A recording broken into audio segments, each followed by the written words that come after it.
Hoka hey, Alita Army. Welcome to Hello. the Alita live stream of, well, hello there, Chaos. Anyway, welcome to the Alita live stream of January the 20th, 2023. Let's talk about our Cyborg girl, where we discuss all things to do with the movie Alita Battle Angel, the source manga Gundam, and the greatly desired sequels. I am your host, the Muskogee Creek from Denver, Colorado.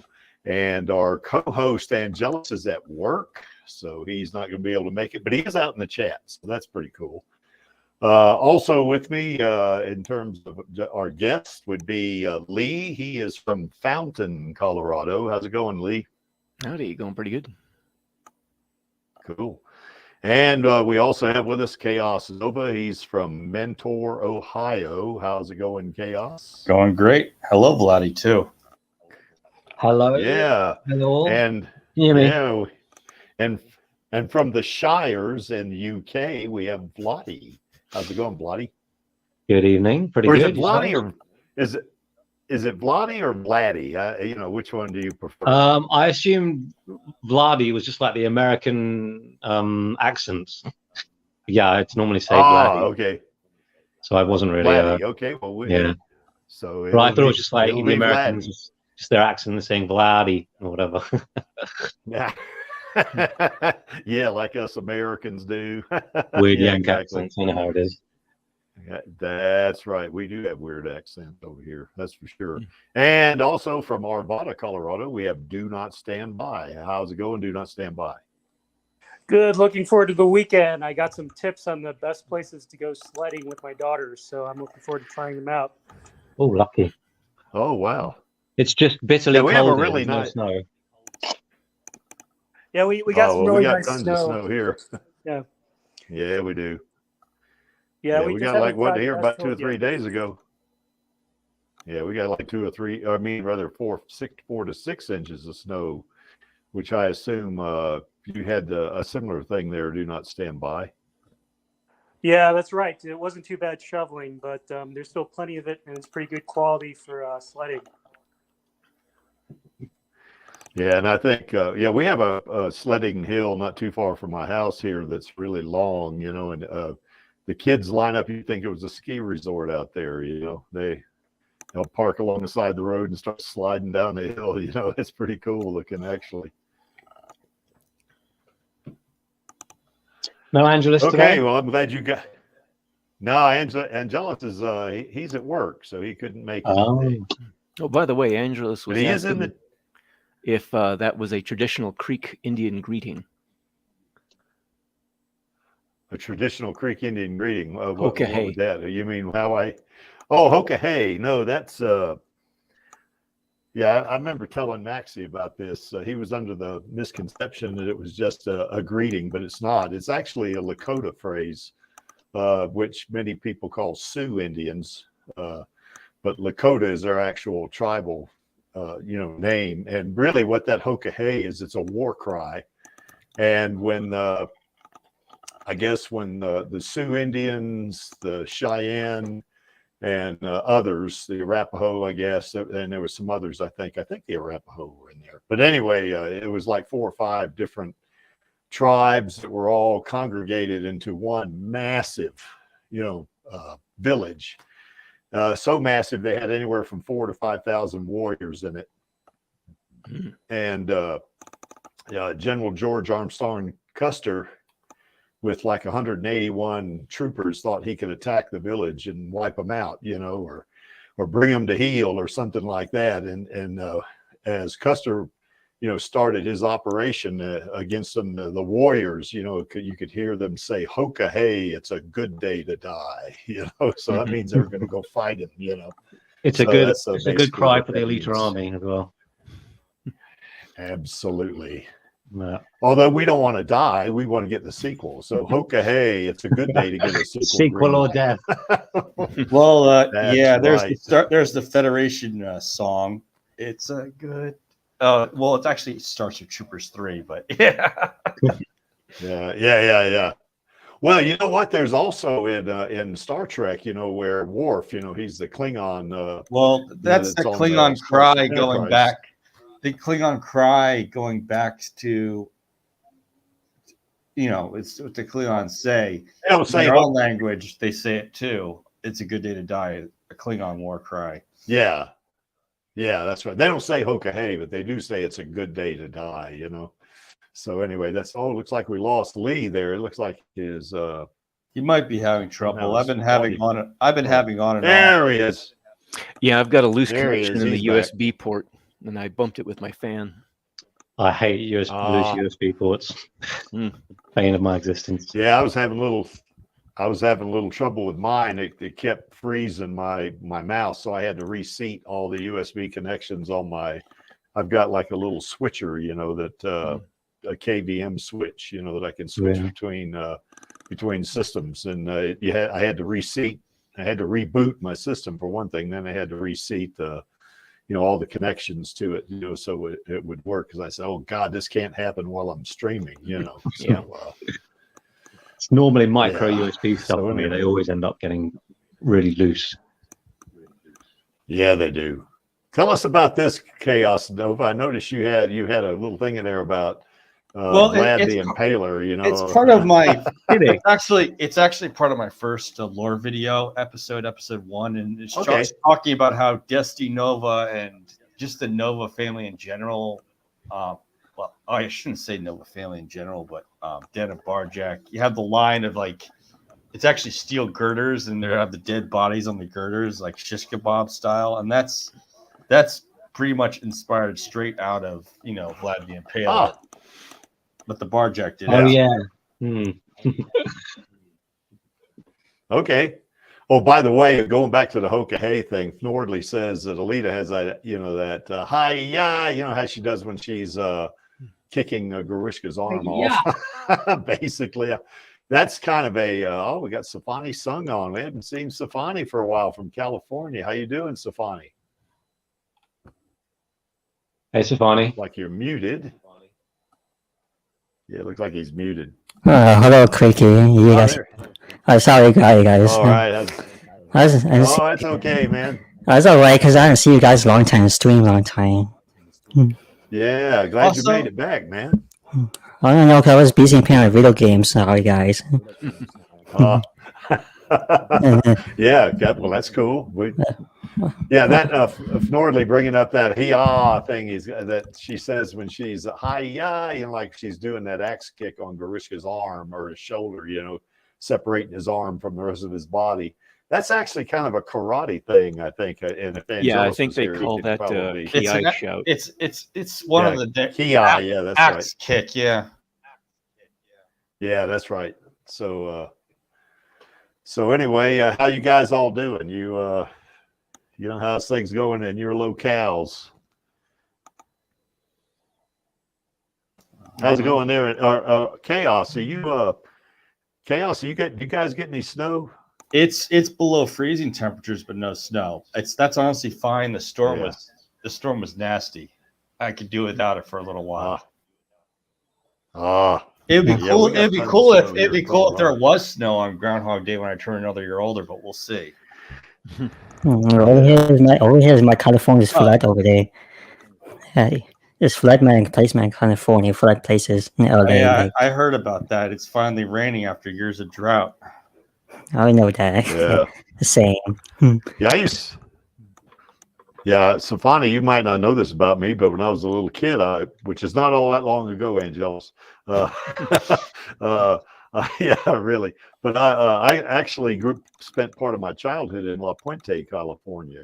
So that I don't know if you're anywhere near there. I think you're up in near San Francisco. I think, if I'm not mistaken, but I could be wrong about that. No, I'm from Sacramento, maybe. Okay, all right. Well, that's Sacramento's. I'm from Stockton, I guess. Yeah. Yeah, it's all right, Craigie. So anyway, well, Lee and Do Not Stand By will tell you we got Lee said the snow always passes him, but Do Not Stand By will tell you we got a good bit of snow here in the last few days up here in northern Colorado. So yep. It's pretty in some ways, but it's really irritating. If you got I like to do my my walks every day. I like to try to get 10,000 steps in, and you can't do it when there's slick and it's icy and stuff like that. You slip and bust your butt, or something like that. Right. So, all right. Well, anyway, got enough going there on that. Let's go ahead and get to the main topic. Before we do the main topic, brother, just a couple other things. Just a reminder to everybody to sign the petition. And right now, as of just before this stream, we had 177,386. As you can see, that's over 90. We added over 90 signatures in the past week. So that's pretty good. That's up from, it's up from the last couple of weeks prior to that. We were doing like 40 a week. Now we did 90. So I'm wondering if the success of Avatar or something like that has something to do with it. So, well, the more Alita, one thing I will do, signatures they'll get. Yeah, for sure. And I think after the stream is over, I'll put that link in the chat if you want to go to it. And I think we're also going to talk about a couple of fan fiction things here today, and I think I'm going to put those links in the chat too. One of them's to Lee's fan fiction and another one's to Maxie's. So that way, if you want to go read those, they're very good reading. I'm really starting to get into Lee's fan fiction. Really good. It's superb, I think, So, Speaking of Maxie's, though, has he, I haven't checked yet recently. Has he done chapter 11 yet? just curious. No, no, I'd be the first person to know if he did, because I've been hounding him about getting it done. I said, God, I'm going to have to reread chapter 10 before I can read chapter 11 now. Yep. So, but it's all good. There's no problem there. So, but I'm gonna put those two links in the chat. Or actually, it'll be 3 links. It'll be the 2 fanfic links, and it'll be this link. So the more signatures we can get on this petition, the more we can support our girl. She needs. We'd like to get her up to 200,000 signatures, so it'll be even more. How would you say, more leverage against Disney? Yeah, she still hasn't got the sequel yet. Leverage against them. No, and we're gonna. No, but, and all this positive stuff with Avatar 2 and all, it's wonderful and all that kind of stuff. Yeah. We ain't letting up. That's why we need to do something for Alita anniversary. We're all kind of sitting on our hands a bit about it. I mean, we need to do some kind of mass tweet or something like that. I know, I've been trying to suggest it, but not got many takers.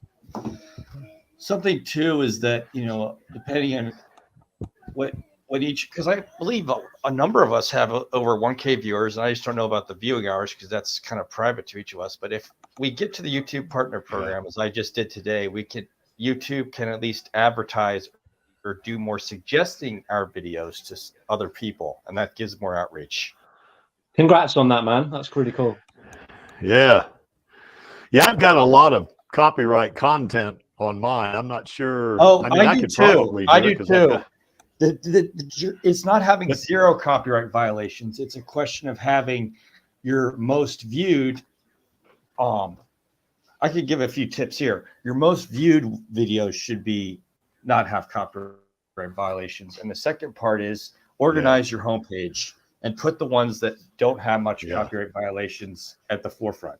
So one of the things I did, and I talked to them a couple of times, that my tutorials videos about explaining how to work software, those don't have copyright. So I put those at the front and let the popularity part for them do that.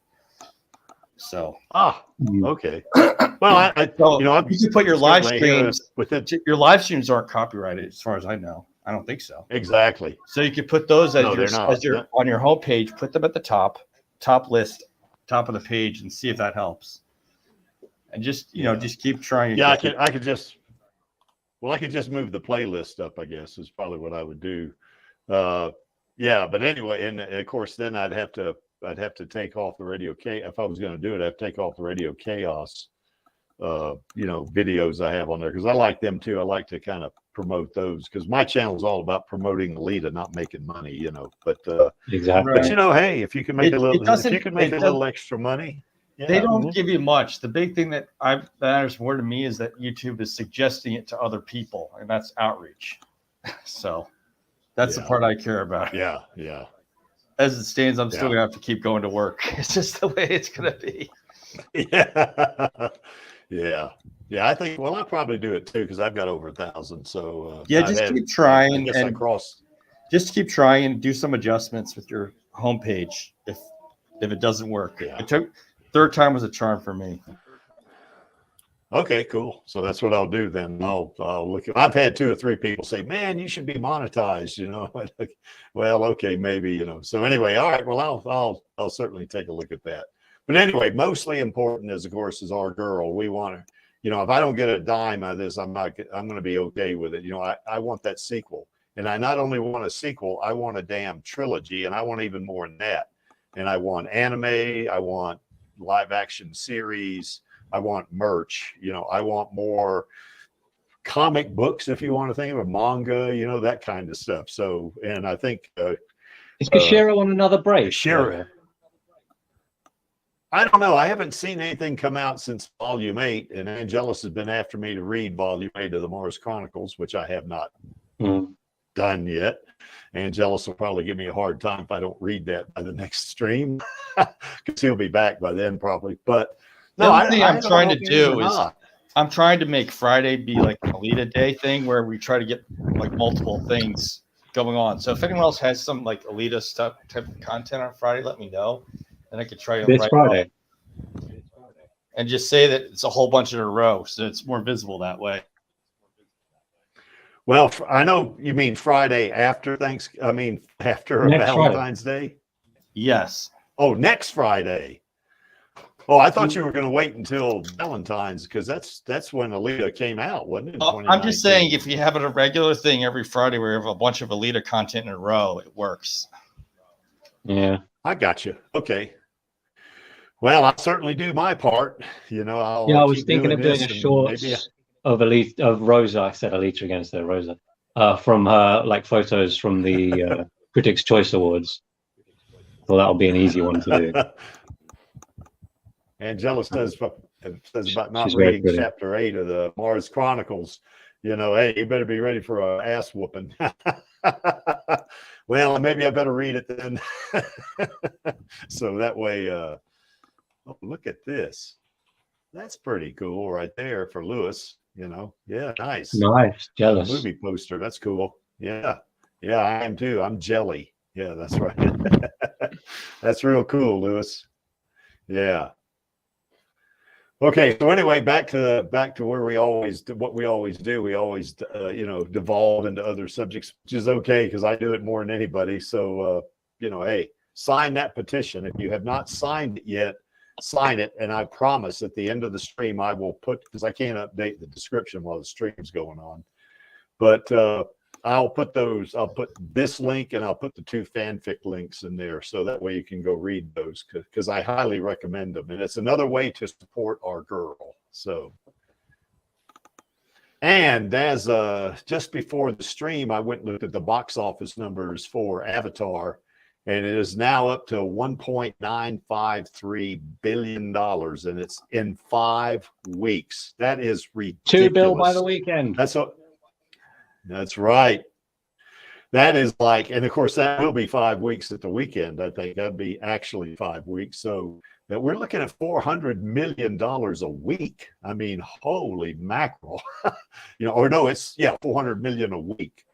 That's ridiculous. That is a lot of money. And God, I'd sure love to see that thing get to 3 billion. That would be neat. But you know, I think 2 billion is a given. I think we're going to see that pretty easy. You know, we'll probably see that this weekend. You know, it should overtake Titanic and become 3rd highest, I think, in the end. I think so. And Nordley says that Avatar 2 is showing no signs of slowing down. So that's it's slowed great. Down. Yeah, that's right. Well, it slowed down some from the first weekend, obviously, but it's still going pretty strong. You know, it's it's breaking in the bucks. So anyway, which is good for our girl. You know, so you know, let's keep pounding away at this. Let's not let this get by us. You know, keep peppering the opportunity here to read. That's right. I've been doing tweets lately where I'll put the give Alita her sequel hashtag, and I'll say maybe @Disney will, give Alita her sequel, So, hopefully they'll start seeing that stuff. But we can do a mass tweet like that too, and you can put like @Disney and give Alita her sequel and just tweet the hell out of it, Yeah. But yeah, we trend really easily now, just like randomly out the blue. So if we did a mass tweet, we'd definitely trend. Yeah, critics said it wouldn't make 2 billion. I Critics knew say it a was lot going to of make things. 2 billion. Yeah, they do. Critics are a lot of the fucking haters. Well, there's that one guy we talked about it last week on Radio Chaos. That said it's cost $2 billion to make this movie, or they have to make 2 billion to break even.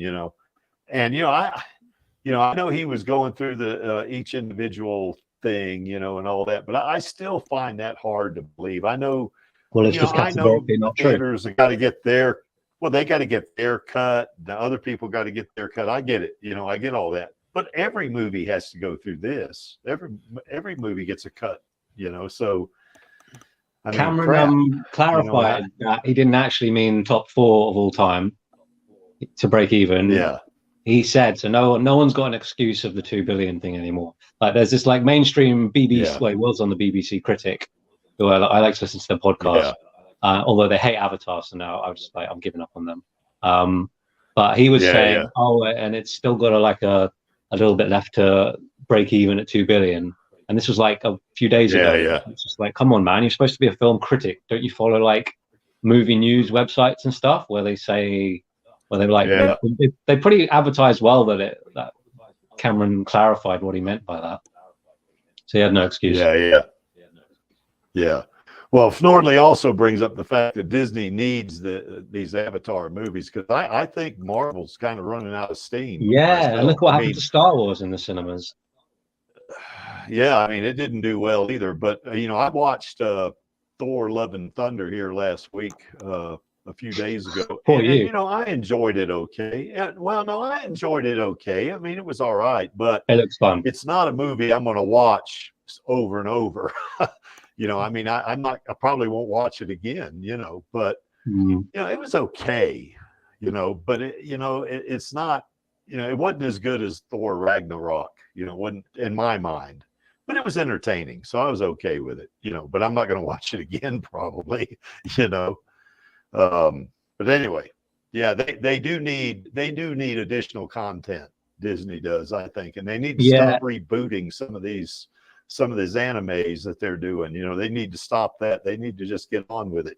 So they publish their schedule for like the next few years. Obviously, it's not like set in stone. Stuff gets added, moved around all the time.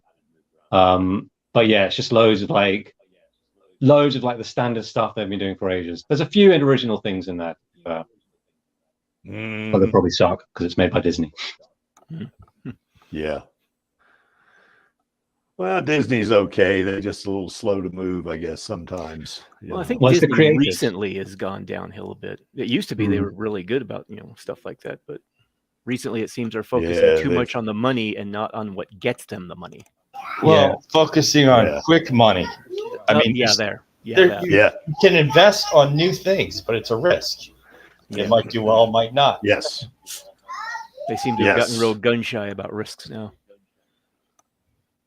Well, I mean, eventually you need to come with something new. People become apathetic with time. Yeah. Well, it's like they reboot some of these animations that they do, like they rebooted Pinocchio, which I think is a neat little story, and that thing just fell flat on its face, so. They did a re-release of Pinocchio? Yeah, that was. How did I miss that? Sometime last year. It's probably Disney Plus, then that would explain it. Yeah. And you look at I guess Rotten Tomatoes on that thing, and it just really didn't do well. I think it was in the 30s on both the critic score and the audience score. So it just really really didn't do well, which is a shame because that's a neat little story, I think. But they got to stop doing that. They got to run out. I mean, they've not got many left to do. Yeah. Many things to live action remake. Well, well, I mean, how many times has Pinocchio, that story, been told? I mean, well, come on. That too, Yeah. and Pinocchio didn't even do well at the time it was released. I mean, there were obvious factors like leading up to World War II, because Pinocchio was released in 1940, but it didn't do well at the box office. Yeah. No film about Pinocchio has done well box office wise. It's almost a curse. I mean, Yeah. Warner Brothers did one with starring Jonathan Taylor Thomas. That did pretty bad. And there's also been foreign releases of Pinocchio too, because the story was originally Italian. Yeah. I mean, it's a good story, but they need to move on. I think it's okay to keep it on your streaming platform for people to watch if they want to see it. But you need to start investing money if you want to invest additional money into new stuff. I mean, without a doubt, there's many different kinds of fairy tales around the world that can be made. Oh yeah. Abiyoyo, that's an African fairy tale, and it's pretty kid friendly. It's not like brutal or gory or anything. It's about a monster that gets scared away by singing. So it's pretty interesting, and it could be. So even if you're a bad singer, it scares them away, huh? Well, it's a song including his name, and it could be a good movie if they ever decide to make Abiyoyo. Okay. Well, anyway, we want them to make an Alita sequel. That's what we want. And I want to see a series and an anime and more manga and all that good stuff. I want to see all that good stuff. And this right here is going to help us get there. But we can't just depend on this. We got to keep hammering away like we're doing, Yeah, I wish I just announced it already so we can relax. Yes. Well, we're not going to relax. Once I see Alita 2, guess what? It's going to be Alita 3 for me after that. I want Alita 3, So, you buckle up, Disney. Because, the Alita Army is going to want to see more than just a sequel. I have a feeling. Yep. I mean, yeah, we'll be satisfied. We'll be happy and all that, but we're not done. So, Mm-hmm. And this is a good movie right here, Avatar, too. It's really good. I mean, I was kind of wondering, I made sure I didn't drink any water. I did not want to have to get up and go to the bathroom in the middle of it, Yeah, you've got to plan ahead. I absolutely drank nothing. Yeah, I did not drink anything or did not eat anything for a couple hours for this movie, just so I knew I wouldn't have to get up and use the restroom, Yeah. Or I didn't mind so much in my court viewing. I didn't mind so much. Because I'd obviously seen it a bunch of times, but then I just went out like halfway through and just took a leak and got another beer. So you've just got to watch it a few times. And you don't have to worry. Oh, Jeff has got a good idea there. Künstler 99. Maybe we ought to have a plane fly another banner at the Oscars. Maybe. Yeah, they definitely see it, Jim and John. Because it made a mark, didn't it? That thing did. It did. Yeah. Well, here's another good idea. I don't think the Snyder Cut guys will be doing it this year because they've kind of lost hope.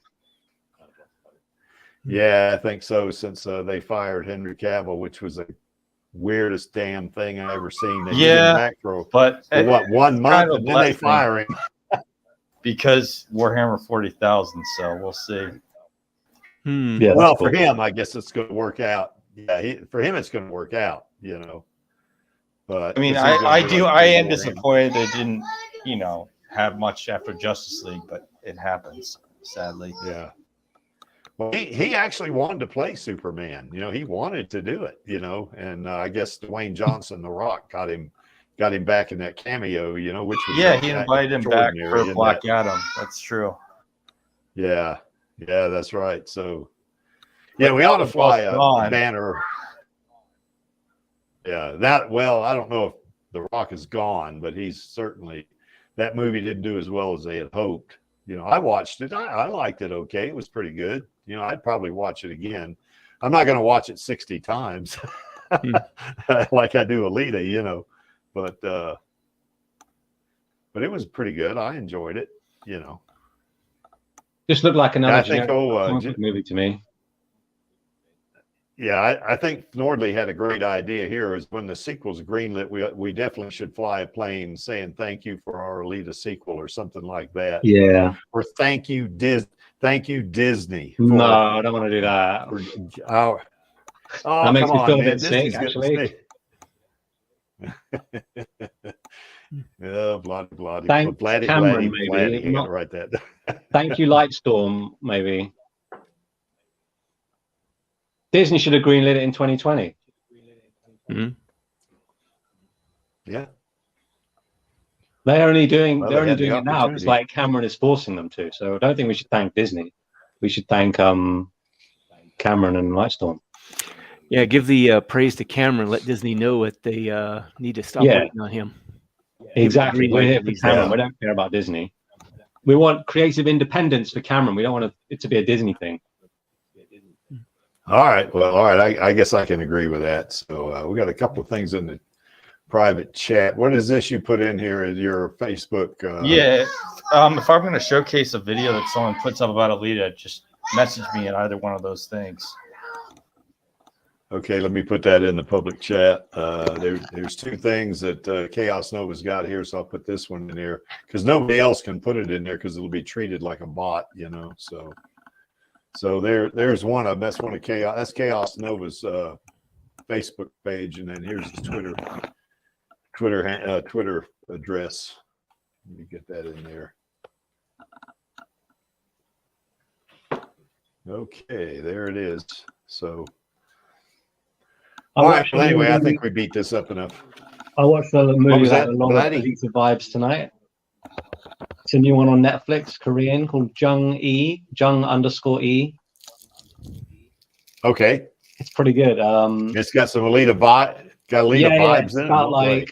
It's about like transferring your consciousness, your like brain into a synthetic brain. They managed to do that, and there's some like civil war between the surviving humans, and there's a really cool like mother-daughter relationship. It got me really emotional.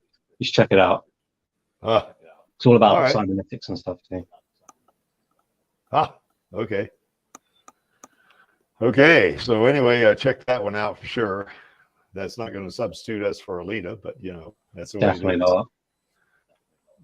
All right, let's get to the main topic here. So that what I kind of want to talk about, and I didn't have anything specific. I just wanted to talk about the 4 versions of Alita, and there are 4 versions, not just anime, manga, and movie, but there's some fanfics out there, you know. Oh, I thought by 4 you meant video game is the 4th one, but. Well, actually, that would be 5 versions. Yeah, okay, that's so right. 5. Chaos. The 6th one would be Hot Toys Alita. Okay, all right. God Almighty, I should have updated. I should have taken a little more time with this and got 6 versions of Alita. But we can talk about it. So anyway, but what we'll talk about is certainly anime. I got some slides on this or on each one, just to prompt a discussion, you know. But you know, anime Alita certainly is different than what you see in the manga, and certainly different than in a movie. The manga Alita can be pretty dark at times, you know, whereas the movie and the anime is not as dark, you know. And fanfics, of course, you know, Lee's written a really good fanfic. I really like that thing, and it's got a little bit of a different twist about Alita. I guess at least I've only read 5 chapters so far, 6 counting the introduction, I guess. But from what I've seen of Alita, you know, and we don't want to spoil here, but what I've seen of Alita in Lee's fanfic is she, to me, strikes me a little bit different than in the movie. You know, that she's more, or at least it's more obvious that she is more concerned about, you know, Ito not, you know, neglecting his clinic, you know, to be her tuner, you know, and you know, you don't get that feeling in the movie. Now I think in the movie she probably would do the same thing, but they don't portray it in the movies, what I'm saying, you know. I mean, you get the idea that Alita's a badass in the movie, kind of like you do in Lee and in Maxie's fanfics, but you don't get that feeling that she's more outgoing with her concern about things not Motorball or something like that, other than and things not Hugo and that kind of stuff, So, well, like but I was anyway, telling you backstage, I got that from Maxie's fanfic. Yeah. And he had because Ito wasn't her tuner, because she wanted him to be able to focus on helping the community through his clinic. So I kind of took that and ran with it. So, see, you didn't see that portrayed in the movie, or the anime for that, or even the manga for that matter. You don't see it, but it's a really nice little additional twist that I think is really a plus. I think, and then of course the game Alita. I don't know much about that except from what I've seen Chaos play in the game, Martian Memory, But Well, the game Alita, of course, the game carries some parts of the movie. She does call Ito father in the game. When you see me doing more of the English language parts, you'll see that she calls him that. And in Japanese, she's calling him, father in the most honorable way. So the game has some ideas you see in the film, just 11 years before the film was released, because this is 1998. Yeah. And I guess Vladi can tell us more about Hot Toys Alita, which we're going to be going through the slides here in a little bit. But Hot Toys Alita. I didn't know that was on the agenda. Yeah. Well, we're going to add it now. I mean, we don't have an agenda on this stream. That's for sure, Oh, I hope my computer's not screwing up. I see the little circle going round and round here on this thing. Oh, we lost somebody. Oh, Dunat standby has to go pick up his somebody. Okay. Oh yeah, that's right. So, it looks like my computer's about to screw up here. So, oops. No. Can you guys hear me? Okay. Yeah. Yeah. Okay. Yeah. Do not stand by. Had to leave. Okay. But yeah, I think Hot Toys Alita, of course, there's no other than what Vladi does for Vladdy. I'm sorry. Other than what Vladdy does for the photos he takes. Well, not just him. Alex Lita does too. He takes pictures of Hot Toys Alita, and there's another one called Hola, which is Spanish for hello. But anyway, he does, or they do. Whoever, I don't know if it's a male or female, but they do pictures of Hot Toys Alita also. So who's that? Sorry? To me, that's more of a. I'm sorry. Who's that? Hola. Who is that? HOLA. I don't know. I don't know who it is. LA. Yeah. I've put some of those shots in my videos because I always when I put Hot Toys Alita in there, I always try to give credit to the photographer, because I know many of us have Hot Toys Alita, so we can't claim that as our IP, but the photos, if somebody puts more effort into photos that's look really good, you got to give them credit. Or at least I feel yeah, like exactly. Credit. You got to get the lighting right. You got to yes, police them right. So it's good to credit people for doing it. There's a bit of effort involved. Yeah, I kind of like it, Vladdy, when you use Face app on Alita and kind of make her smile. I like that. It's cute. It looks quite natural, doesn't it? Yeah, it does. Because I know Hot Toys Alita doesn't have a smile. She's just got just a regular neutral face. Oh, I've got your slideshow on now. You've got my Calvin Klein's one in there. Yeah. Yeah, my latest one had a couple of several of years, the one where she's wearing the underwear, I guess. So, yeah. It's cute. It's quite cute too. I mean, indeed. But anyway, you got to you've got to give folks credit, when they are doing, these kind of shots, I think, and I think it's really cool. Alex Lita, whenever I put his Hot Toys Lita in there, he always has a picture of his Hot Toys Alita looking at the screen and then turning around looking at the camera. Yeah, he's funny with that. That's really, that's kind of neat. I like the way he does that, So anyway, these are the 6 versions we're going to talk about. These 4, and of course the game version and the Hot Toys Alita version. First, let's talk about anime Alita. What is it do we like about it? Now, many of us may not have seen much of the anime. I've only seen it twice. I've seen it twice. Once I saw it. Yeah, I saw it once just watching it on my own. Another time we did a watch party of it, in which my computer was screwing up massively on that one. But it's, if you look at those 2 pictures, that's kind of typical of what's in the anime itself. Yeah, she's cute, there. I mean, she's definitely got those cute look about her. Her relationship with Ito is kind of similar to the movie, I think. And her relationship with Hugo, or Yugo, as they call him in the anime, is different, because it's not different in the fact that she's chasing him, and all that kind of stuff. But his relationship with her doesn't really change toward her until the very end, when they're on the supply tube and he's about to, fall. Then he kind of changes. Whereas in the movie, I think he's kind of smitten with her, at least to some degree, because he knows she's from Zalem, or that's where she was. That was initially what his majority of his interest was, but as he got to Yeah, know initially, her, yeah, he started because falling for her. Then, yeah. Yeah, that's exactly right. Whereas the other Hugo really didn't care about her too much, Yeah, he was very self-interested in the manga and the anime. Yeah, that's right. Now in the anime, she is a hunter warrior in the anime. As a matter of fact, I got a video on my channel about how she takes out Clive Lee. Is real interesting, and it really follows the spirit of the manga itself. How she does it.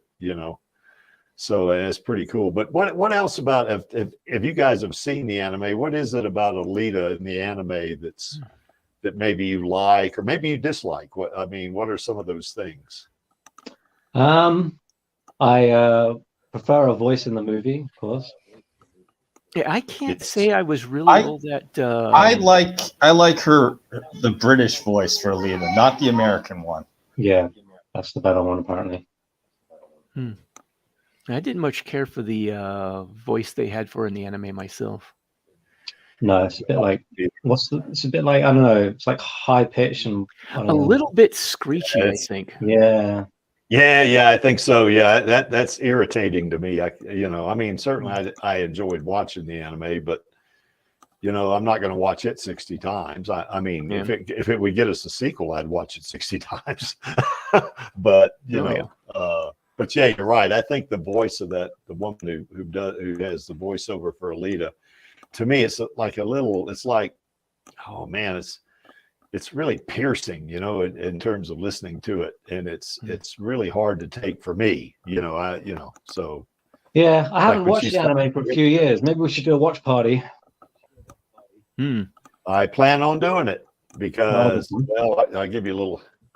Maxie talked about this last week on Radio Chaos, but on the 18th of February, we're going to do an Alita watch party because it's going to be the Creek's birthday the day before. Oh, the movie. So I was talking about the anime. Yeah. Now, what I'm going to do on my birthday, which is the 17th, I am going to do an anime watch party. So we'll have the anime watch party of February on the 17th. Yeah, okay. February. Yeah. Okay, cool. And then the 18th, we'll have an Alita Battle Angel watch party, the movie watch party. Now, the difference in the two watch parties is you can play the anime, you can stream it, and they won't eat you, But let me know. Obviously, you can't do that with a movie. So you get a community post for those ones. I will schedule. Yeah, I'll put something in the old community post so we'll know, and get that thing out. That's the thing, is we can share with our community posts other people's posts or their videos, like if it's premiering. Yes, I've been doing that since I got the feature. Yeah, I have done it some, but mostly lately. But I think I'll start doing that more. I think because it is a cool feature, It is. Yeah, it's a nice way of advertising. Well, I what's mean, coming up for you or for someone else that you recommend another channel. Yeah, I yeah. did it for Kishiro today because a lot of people don't know what his channel on YouTube is because the name of it is his name in Japanese.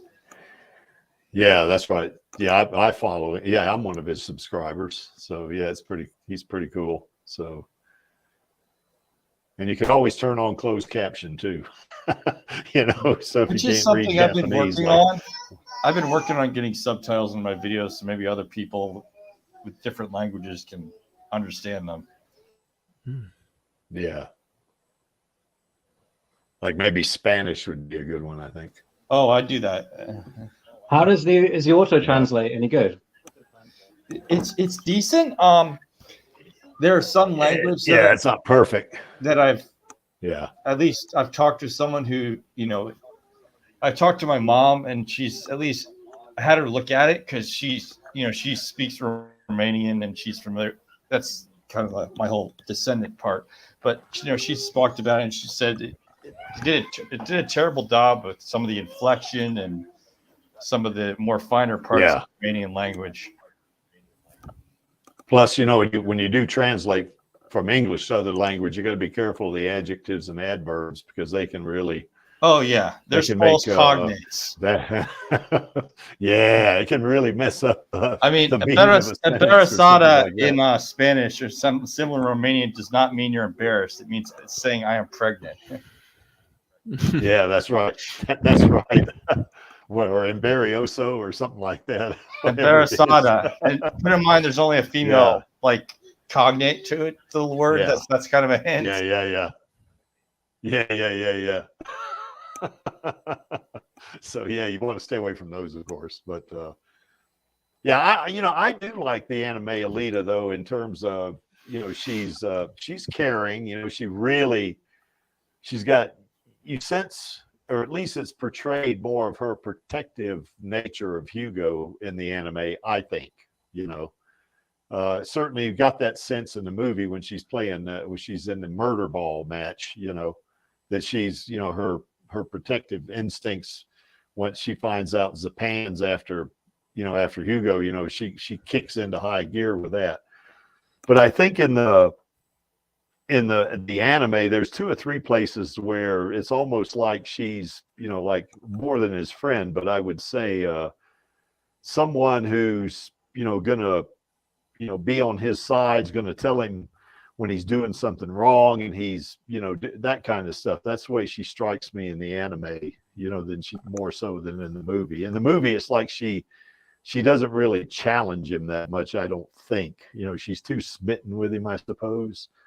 And she's smitten with him in the anime too, but it's like, there was one scene where she sees him in this, he's hiding out because he's got that, bounty on his head, and she says, "You're going to tell me the truth," and she's yelling at him, So, I just think she's got more of a, I don't know another word to say for it except protective instinct, I think, Anyway, what do you guys think? Those who watch the anime. It's not really fresh in my mind enough to really comment. Well, we definitely have to watch it on February 17th then. Yeah. That's what we're going to do. Now Dan did warn. Yeah, Dan warned me that there's a scene in there that I want to make sure I censor, and I do have a version of the movie that censors. That's Shirin being naked. He said he played that and he got yeeted big time. So we'll definitely have to use that another thing too for, is you just say, like, if you have like certain content, like some of my content, I just had it be rated R on YouTube, just because I know it's like it's incredibly, like, from Fist of the North Star, that's just incredibly violent, and it's just, you know what, I'm not gonna wait for them to tell me. I'm just gonna say, hey, look, this is R-rated material right here. Yeah, that's right. Well, there's 2 boxes you check. One of them is not to be seen by people under 18, and it's not meant for kids. So, you do check those 2 boxes. I mean, and it's, you're pretty much covered, but just to be sure, I think I will censor those. There's 2 shots, of her, and I put the old censor label over her boobs, basically, you know. So you know, but she is They're not even naked real in that boobs, anime, man. I so. don't know why they're such Puritans. Well, on YouTube. exactly. Yeah, it's like some of those damn haters that didn't like Alita's being naked in front of the mirror and you know doing that thing in front of Ito and she has no clothes on. Hey, come on, she's a cyborg. These are not human. She's not a human. Yeah, Doesn't it's have not human parts for sexualized. you to look at. Yeah, it's Yeah. stupid. You know. But anyway. But they were also mad that Sheeran was in her underwear, but they actually toned that down from the original, from the anime. So Well, yeah, they did. should have been grateful. Yeah, they did. Well, I think Shirin looked pretty good in that shot there myself. But I saw someone on Twitter say that Jennifer Connelly looked really bad in the movie. I'm just like, what is wrong with your eyes? Oh, that's bullshit. Yeah, Yeah, somebody needs their eyes checked. checked. Glasses. I almost responded, but I just didn't bother. Yeah, I could just post pictures of her, and she's obviously stunningly beautiful. So I don't know. Yeah. Did the live action Shirin kind of resemble Carol, or am I just seeing things? I'm talking about Carol from Holy Night. Like how Carol had dark hair.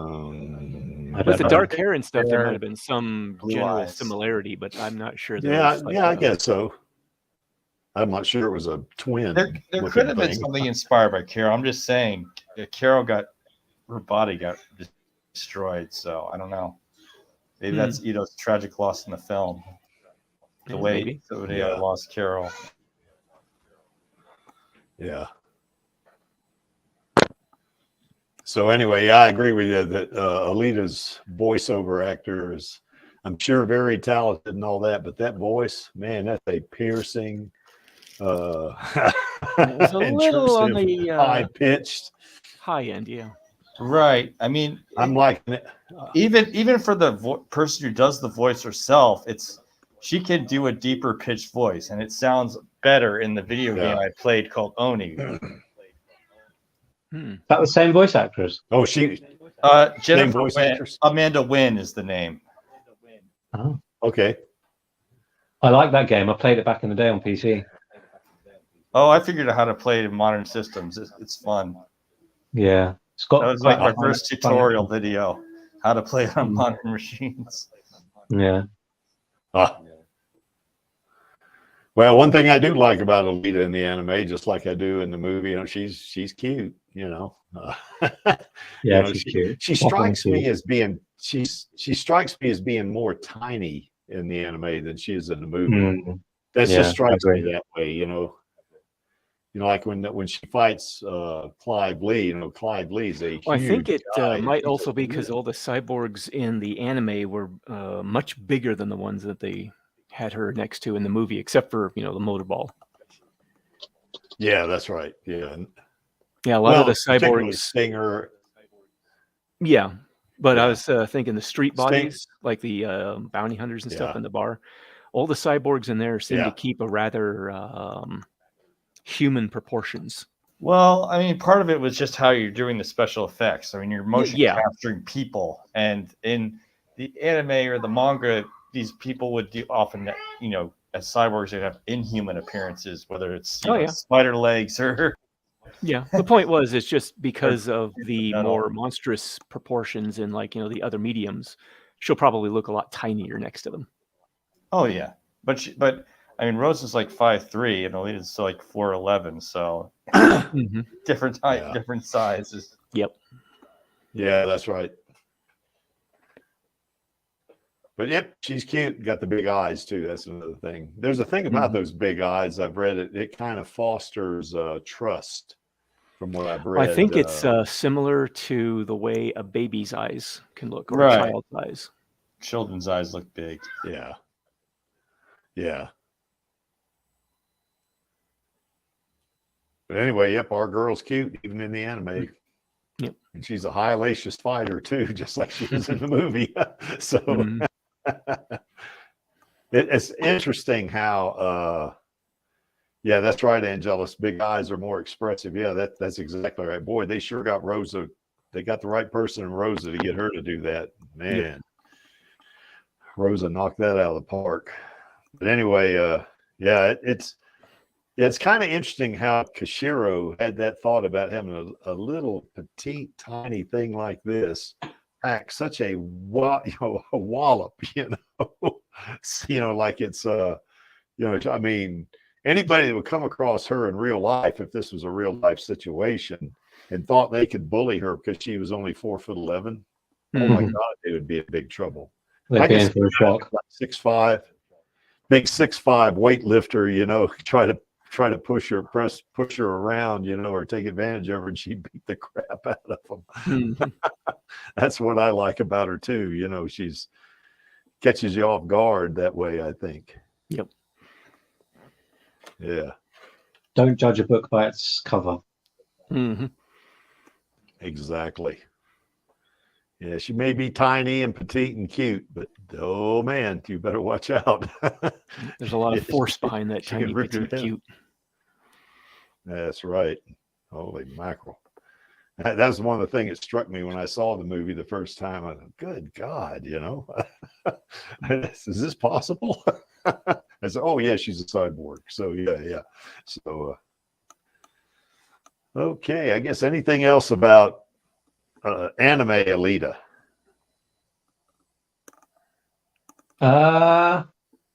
Kishiro wasn't a big fan, is what we heard. What's the actual source for that? Where he said he wasn't the biggest fan of the anime? I don't know, Vlanny. I heard that too, and I don't know where that came from, but I think Maxie also told me that one time. Yeah, no, I think it is legit, but I just can't remember what the actual source was. Maxie might know, but I don't. Yeah, Maxie would probably know. Yeah, he's probably been wifed, so he's probably out doing yard sailing and garage sailing. So that's what he's doing, sailing away right now, more than likely. Yeah, that's right. Buying stuff at $1 and selling it at $3. And Angelus, Angelus says that he believes that Kishiro actually said that. Probably said it in an interview. Actually. Yeah, we're just wondering. I think we're wondering what the actual interview. Yeah, what magazine was it in? Said that. Yeah. Yeah. Yeah, I don't. Was it a TV interview or a magazine interview or? I think it was in a magazine or something like that. Well, one thing Angelus brings up is they ask him to, provide some, kind of advisory stuff, for the anime, and he declined to do it.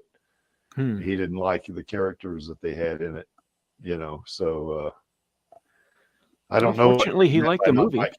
Well, the additional characters, I guess they did have some additional characters, and they're like Shirin is not in the manga, Yeah. So maybe he didn't like that, Well, he didn't seem to mind her in the movie version. Yeah, he did. Yeah, that was something I was wondering about. It could be because they made Shirin in the movie part of the Ito's family, basically. Yeah, they gave her more depth to the story.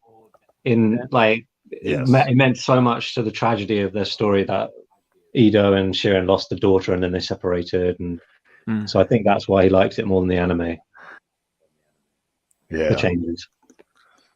Well, I do know one thing. Kishiro, I guess came up to Rosa, when he met Rosa for the first time, and I guess they had just shot Alita and this got out of post and all that. But he comes up to Rosa, he kind of hugs her and he doesn't speak English, but he said Alita in her ear. Actually, I think it was he showed up on the set. She ran over to him and just hugged him because apparently she does that a lot. Yeah, that's right. And he whispered in her ear, Alita. Yeah.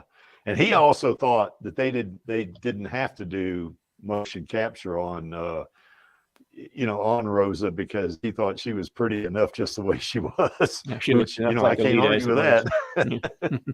Yeah, So, and I can't argue with him about that, But if they wanted to stay true to the manga and the anime, I guess they had to do what they had to do, But so. What's this, Angelus, about testosterone? Oh, well, I think that's because, testosterone is toxic. Yeah, I think that's because Cameron's actually a force to be reckoned with in the movie industry, and that's probably why they say, I got the impression from testosterone was.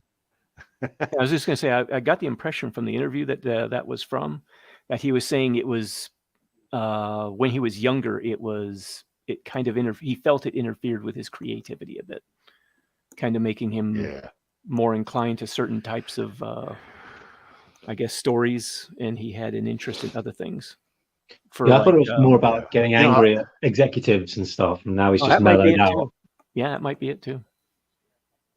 Well, I had heard that when he did Terminator, I guess his first movie, he was actually living in his car. That's what I heard. Of course, now he doesn't have to do that. Now he's doing pretty well now, so which is good, But that's what I heard. I heard somebody told me he had living in his car when he went through all that. So, damn. Well, he's not okay. I think anymore. we hit Anim. Well, that's for damn sure. And he doesn't need to either. So he might be on a lot of airplanes going back and forth, but that kind of thing. But okay, manga Alita. A little bit different. Certainly we all those a lot of us have read the manga, and I know Vladdy, I'm not going to tease you about this because I know you've read some of it. It's all right, I'm used to it. I know Angelus teases you about it, but certainly the manga, whichever way you want to pronounce it, is got darker stories for sure. It has some heartwarming stuff and some Alita's sweet in some places and stuff like that. But she's the powerhouse in some others, so yeah, that's right. And she certainly, when you get to Last Order, she's more powerful, as a fighter. Yeah, the technology goes into very high anime type power levels. Yes, it does. And well, you see that picture on the right. That's of course Creaky's favorite version of her, but she's got godlike powers in that body. I mean, man, she sure does. And she also has more bodies. She has 10 bodies in the manga. Everything from a human body to the doll body to the body she had when she was a little kid, all these different bodies she, through that whole story.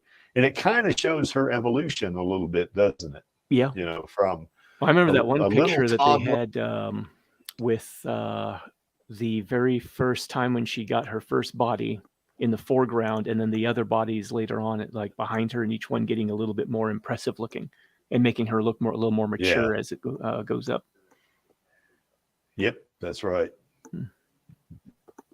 And of course, in the manga, our girl's she's got that uwu too. That's Angelus's favorite thing about her, and the Creek likes it too, actually. So she's cute, But you see her in that picture in the middle where she's holding that gun. That kind of tells you all you need to know about her determination.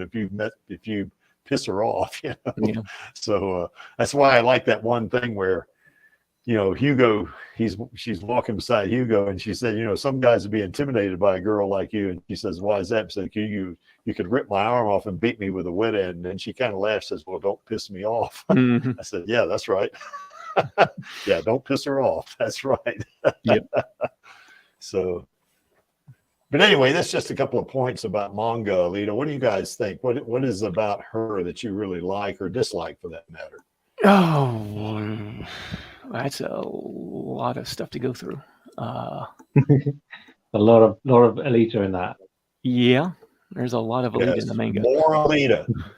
Yes, there is. Well, as much as I dislike her darker side, I don't think she should lose it because it's an integral part of her character.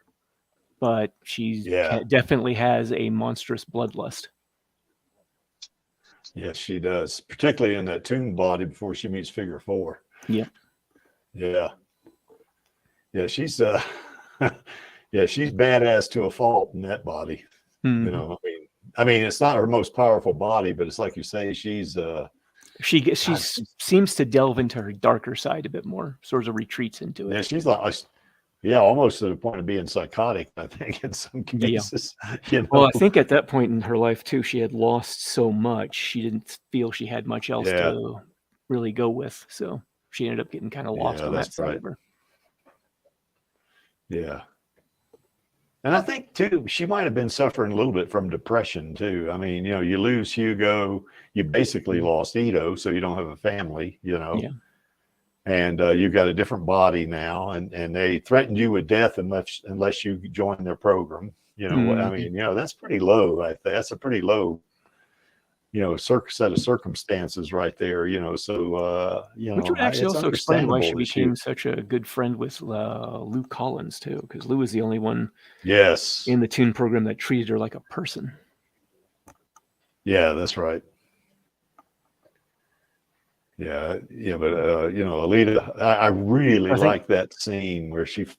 Oh, go ahead. I was going to say, so I think between Lou Collins and Figure 4, I think the two of them helped her come back to her humanity a bit more.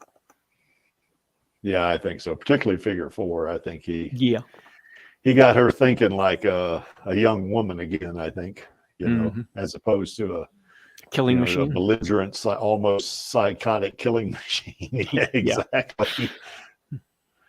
Yeah. Well, actually, I tell you what, I really like that set of panels where she fights Figure 4 in the desert, where she beats the shit out of him. He keeps getting up. That just cracks me up every time I read it, And she's like, well, I can't believe this guy. Well, what's believe wrong it, with this girl. guy? Yeah, that's right. What's wrong with him? Yeah, so he's got a screw loose up there somewhere because he keeps getting his crap beat out of him and he keeps getting up.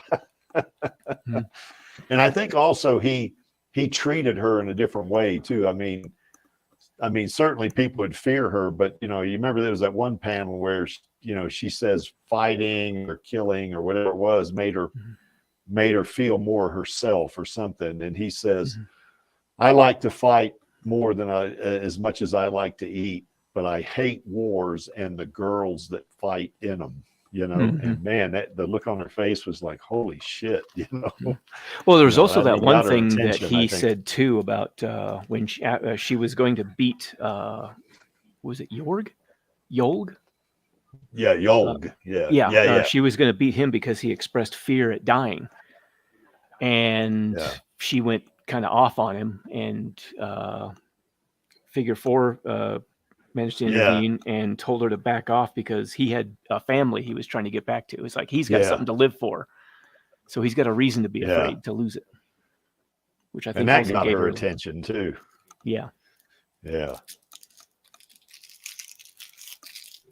By the time she left him in Alhambra, when she had to keep doing her thing. Here's Künstler 99. How's it going, Künstler? It's going. How are you guys doing? Real good. So anyway, I think manga Alita, there's more Alita. The depth and breadth of her character is more on display. Well, there's so much of the story spread out that you've got a lot more to develop as well. So, like I said, there's a whole lot there to cover. Well, the environments are so varied, and I mean, it's and she fits well in all of them. I mean, I would have to say that I think the Creek. I think it's a tough call, for me. But I would say there's a lot of things about manga Alita I like better than movie Alita. And I love movie Alita. She's great, but it's just like you say, there's more Alita. I think once we get sequels and stuff like that, you might start seeing a bit more that's movie right. Alita that, is more along the lines of manga Alita as well. Yeah, I think so, and I think Rosa can pull it off too. I think she's. I mean, they've only had the one movie so far. I'm just saying, I want the scene that is my picture right now. I want to see that. Rosa will be looking forward to doing that as well, going completely crazy. I want to see. So, because the last time when she was ripped apart, she was kind of like obviously, she gave a killing blow, or not a killing blow, but she gave a good blow after she was torn apart. But in this version, or in this sequence of events, where she's again left pretty much only with one arm, she is able to defeat, her enemy, and not in a because with the first one, like she's still fighting her like fear and kind of getting back into it. If you like in the manga, like there's the scenes leading up to her being underground and her kind of fighting the against the instinct of fear. Whereas when she's there, she knows that she's probably going to possibly her death, trying to right something that she feels that somehow she was responsible for in making Japan that way. So for her going in there just knowing I'm probably going to die, but I don't care. Like, I got to make this right. And there's just something so savage and so badass about those moments. And just, I want to see her with a 10mm revolver shooting at Japan, and I want her to have that big frickin' knife in her mouth, and I want to see that jump with the hand, and just, you know, that would be such a cool scene to see done with what is God, yes. Oh yeah. Like, and you know, if art, like they have to do that. That's so iconic. You just know they're like, this is so outlandish. We have to do it. Well, they got to, you know, and I think for them to, well, this is just my opinion. It's not just what I want, you know, not my bias for wanting more content, but I mean, if, you know, I'm not sure they could even, well, I know they can't. They can't match the breadth and the depth of the, you know, the information or what you get out of the manga that you're going to get that same thing out of 2 movies. I don't think that's going to happen, you know. Yeah. They're going to have to do more than 2 movies if they want to, you know, to me, they'd have to do at least 3 or 4, you know, to even start approaching it. Because just you think about her evolution over all of that whole storyline, you know, and all of the manga, you know, she's, that's going to be tough to pull off in 2 movies, you know, because too much time has gone by. You know, I mean, think about it. When she's on Mars, you know, as a little girl, of course, she's a toddler, you know, she's a little bitty thing, you know, and then by the time she gets to the end of the Last Order, she's in her mid-30s, you know, I mean, holy crap, you know, you know, and I guess in the movie, she basically, her age doesn't change that much, maybe some because it, you know, 2 different bodies or 3 different bodies, counting the motorball body. But no, I think her maturity level changes, body, not necessarily her age. Yes, it does. Yeah, that's right. You know, her well, she's over 300 years old, so that's one thing. But you know, she's got that maturity level of a 14-year-old in that doll body. But by the time she gets in that berserker body, you know, she's 18 to 20 in her or so. early 20s, I think. Yeah, something like that. You know, and probably the same would be true in her motorball body because she, you know, in that body she's lost Hugo, so she's probably grown up a little bit more, you know, just mentally, you know. So it's going to be tough for them to pull that off in 2 movies, you know, to have that depth, you know, of character, you know, in just 2 movies that they have. If they only do 2 movies, though, I'm sure they'll give her like a really like complete arc. Yeah, and I'm hoping that if they were to do, you know, like the next sequel, that it better be like 2.5 hours. Like it's got to be a 2.5 hour movie. Yep. For you to pack in what you want to pack in. If you want to do the end of the motorball arc, and you want to do like the Japan arc, and then you kind of have that cliffhanger yellow door situation, which I think would be the perfect thing to go into having the next. Because I personally think that you can get away with doing all of the Badlands and, like, you know, Nova's Lair with Cass. I think you can do that all in a movie too, if it's like 2.5. Yeah, I think so. Yeah. Yeah, I think so. Cameron can probably make it as long as he wants now with all the Avatar success. Well, you know, I think I can see that Alita 2 would be 3 hours, just like Avatar 2. I mean, well, Cameron was could do a talking lot about more. wanting to do other projects and having the like 2-hour theatrical cut and then like a streaming 5 or 6 hour cut. So he could be thinking of something like that for Alita. Well, they could, you know, I mean, and of course they can have series too, you know, they could do that. You know, they could as long as it's not continuing from the story. It's got to be a prequel series or something. Well, I think they could do something that kind of intermingles with it to a degree. I mean, like if you did a Badlands movie, let's say, like Jeff says, you do a Badlands movie and it takes you 2.5 hours. You could follow up, with some more Badlands story of her in the Badlands with a series, for a season, because that's kind of what they do with Star Wars. They got, they kind of did that with The Mandalorian to a degree, and certainly with the Book of Boba Fett, and I mean, all of that, some of that's like the Book of Boba Fett's on Tatooine, and that's part of that first Star Wars movie, Tatooine, so yeah, they could do it. This is what I think that you could get away with.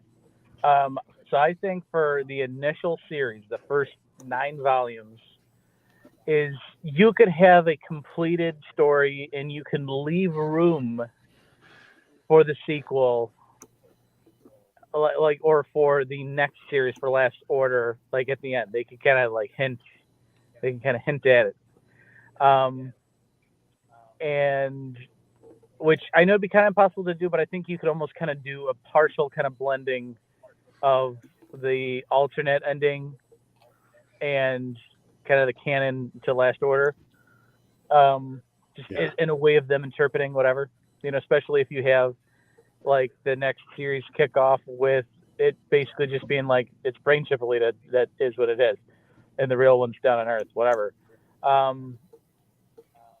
But that being said, you could have either like a live action show, or you can get away with an anime of Last Order, because Last Order is so bananas, so off the wall. Yes. I think like that would be like, all right, let's make this an anime, and then you can kind of like, and once that gains some traction, once you get into like the Karula, and it gains like a lot of momentum as far as viewership and people wanting to like see it, then they're like, all right, cool, then we can do this into a live action movie now, and then kind of see if there's that investment. And then like Mars Chronicles, obviously you can't really get there until you've already done like the other one, so it would be such a long gestating process to kind of put these things out, because you can't just throw all that stuff out there all at once. And obviously if it took Koshiro 30 years to write the comics, like, you better believe it's going to take, if you're going to want all that released in a digestible period of time that's going to be financially feasible, like, we're not going to get a chance to see Mars Chronicles until probably like 20 years from now. Like, just being realistic, because you got to get through all the rest of the story, unless they want to do prequel before sequel, But I would think they would want to get to the Last Order characters if you're going to do anything like Karula and and such, and obviously Nova and like the Bunny sister, with the Bunny twins. I want to get to those next, in my opinion, because Mars Chronicles is such a dark. It's so dark, like, and especially with their it's so dark. I could not see Disney touching that with a 10-foot pole. Like, I could. Well, I could see him. I could see him doing it, but they would have to tone it down big time. They would. I mean, I could see a Mars Chronicles series, but it would have to be the whole concept. I mean, of Mars Chronicles is them being obliterated. That's right.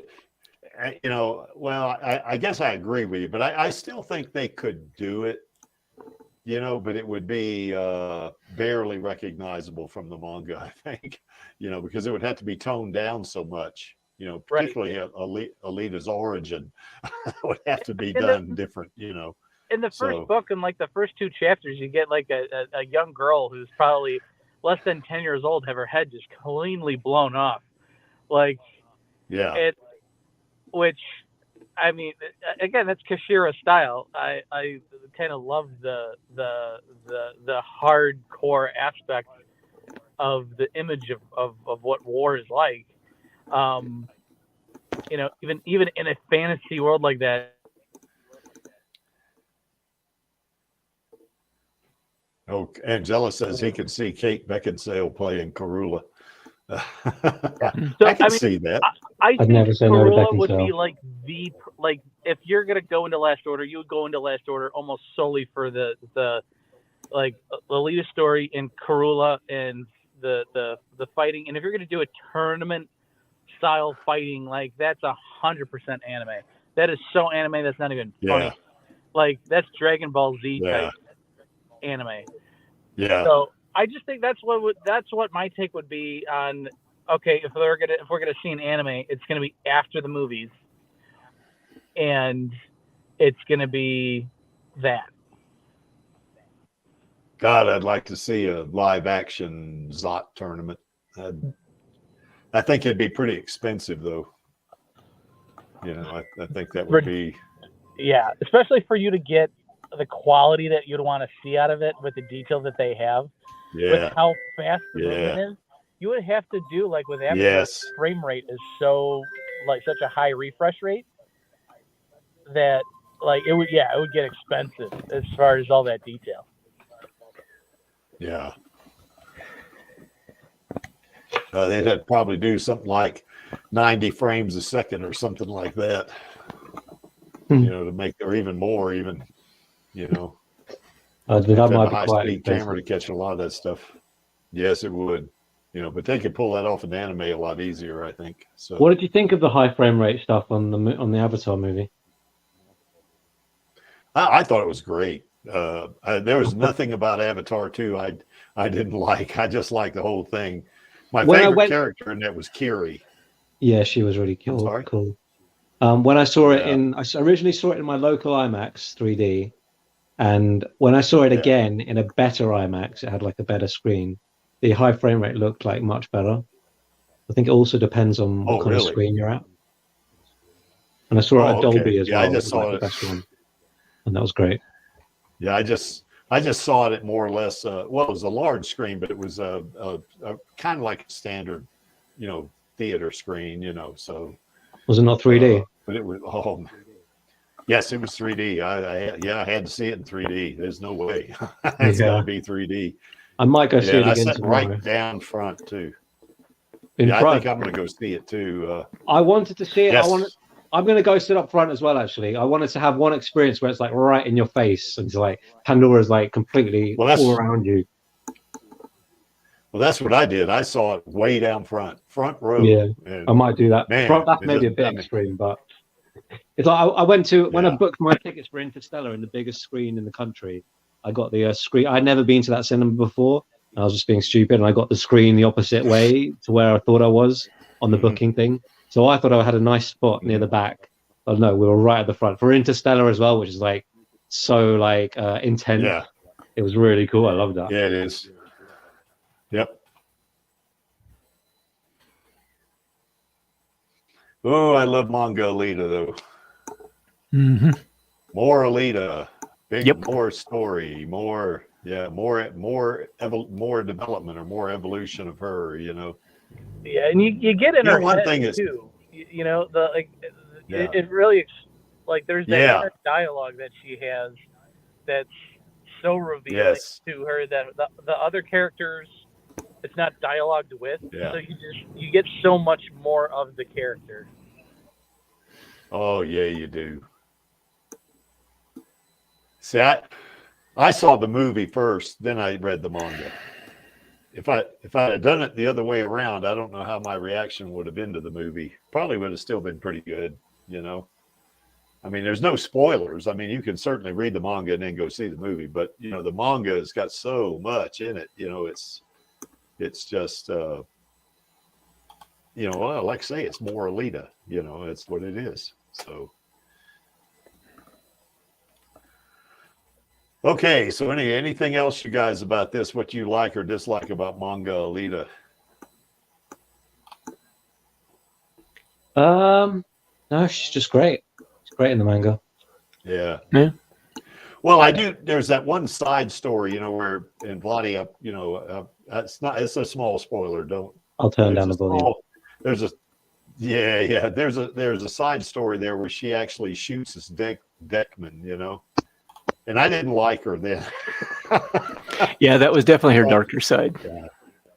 Yeah, I did not like her. The one thing I would say about her on that particular story was at least she waited. You know, that Deckman was playing with some little kids. You know. Yeah, she waited till the And kids left. Alita waited till the kids left, and then she shot him. You know, so I went, God damn, that's cold blooded. You know, but at least she didn't shoot him in front of the kids. You know, which I thought, holy shit, she's not going to shoot him with those kids there, is she?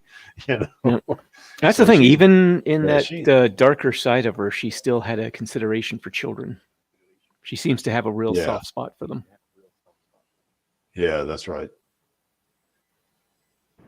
Yeah, and of course, it's like Künstler was saying too. I want to, she in the manga, she's an expert with weapons, and I want to see her. I want to see her, shooting guns. And I'm not a big gun guy, but that's a part of Alita I want to see. Yeah, that's what I want to see too. Like I want there to be the butterfly modified, Damascus blade, the Song blade, which I think they'll do a revision. Yes. But I think that just that weapon is such an iconic weapon, and I would love to see them develop maybe even something more unique as far as like the tuned special weapons, like the exploding bumblebees. It's just freaking great. Yeah. Like there's so many good things. Like there's this part where she takes a grenade and shoves it in one of the Socket soldiers' mouths, and it, like breaks in the process. So good, such good scenes. Yeah. But like the one scene that I would absolutely love to see, and again I know this is in last order, but like remember when she does those like supersonic punches, and the shock like destroys a helicopter, and Colonel Payne just like turns into yeah. Like just imagine. She has one where she actually in CGI where you just have this shockwave coming from a fist and just obliteration. Like I want to see that so bad. That would be so cool. Well, she actually punches Colonel Payne with one of those punches too, because he's a cyborg himself, I guess. But she punches him in the midsection with one of those punches. So, yeah, holy crap! I agree with you there, Künstler. That'd be great. Would be. In Last Order, she is crazy OP. She is just crazy OP in Last Order. Particularly in that Imaginos 2.1 body, she's God Almighty. Like I say, she's got godlike powers in that thing. Well, what's crazy is even before she gets there, like the opponents, like Toji, Toji's like more powerful than her as far as brute strength, and as far as even in some cases the disciplined technique of karate, and like this, the super like creating a dirt tsunami. I mean, come on, who can get to that? But she had the technique, and even her Imaginos body could probably have been destroyed by his. Like with her technique, she was able to get, past his defenses and get to him. So it's not like she's so OP that no one could defeat her.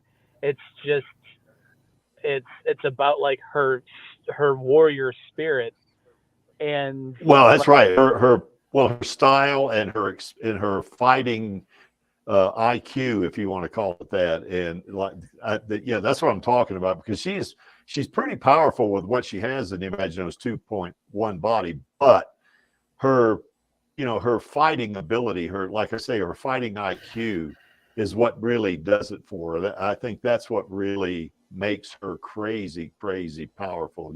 I think. Because she can fight people that are more powerful than her and kick the shit out of them,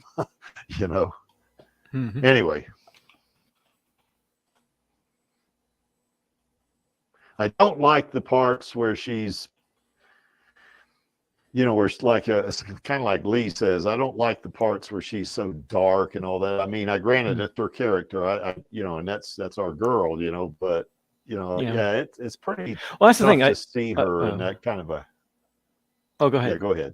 Oh, well, no. I was just going to say it was I mean, being an integral part of her character. I mean, it's probably the part of her that makes her such an effective warrior, is that darker side of herself.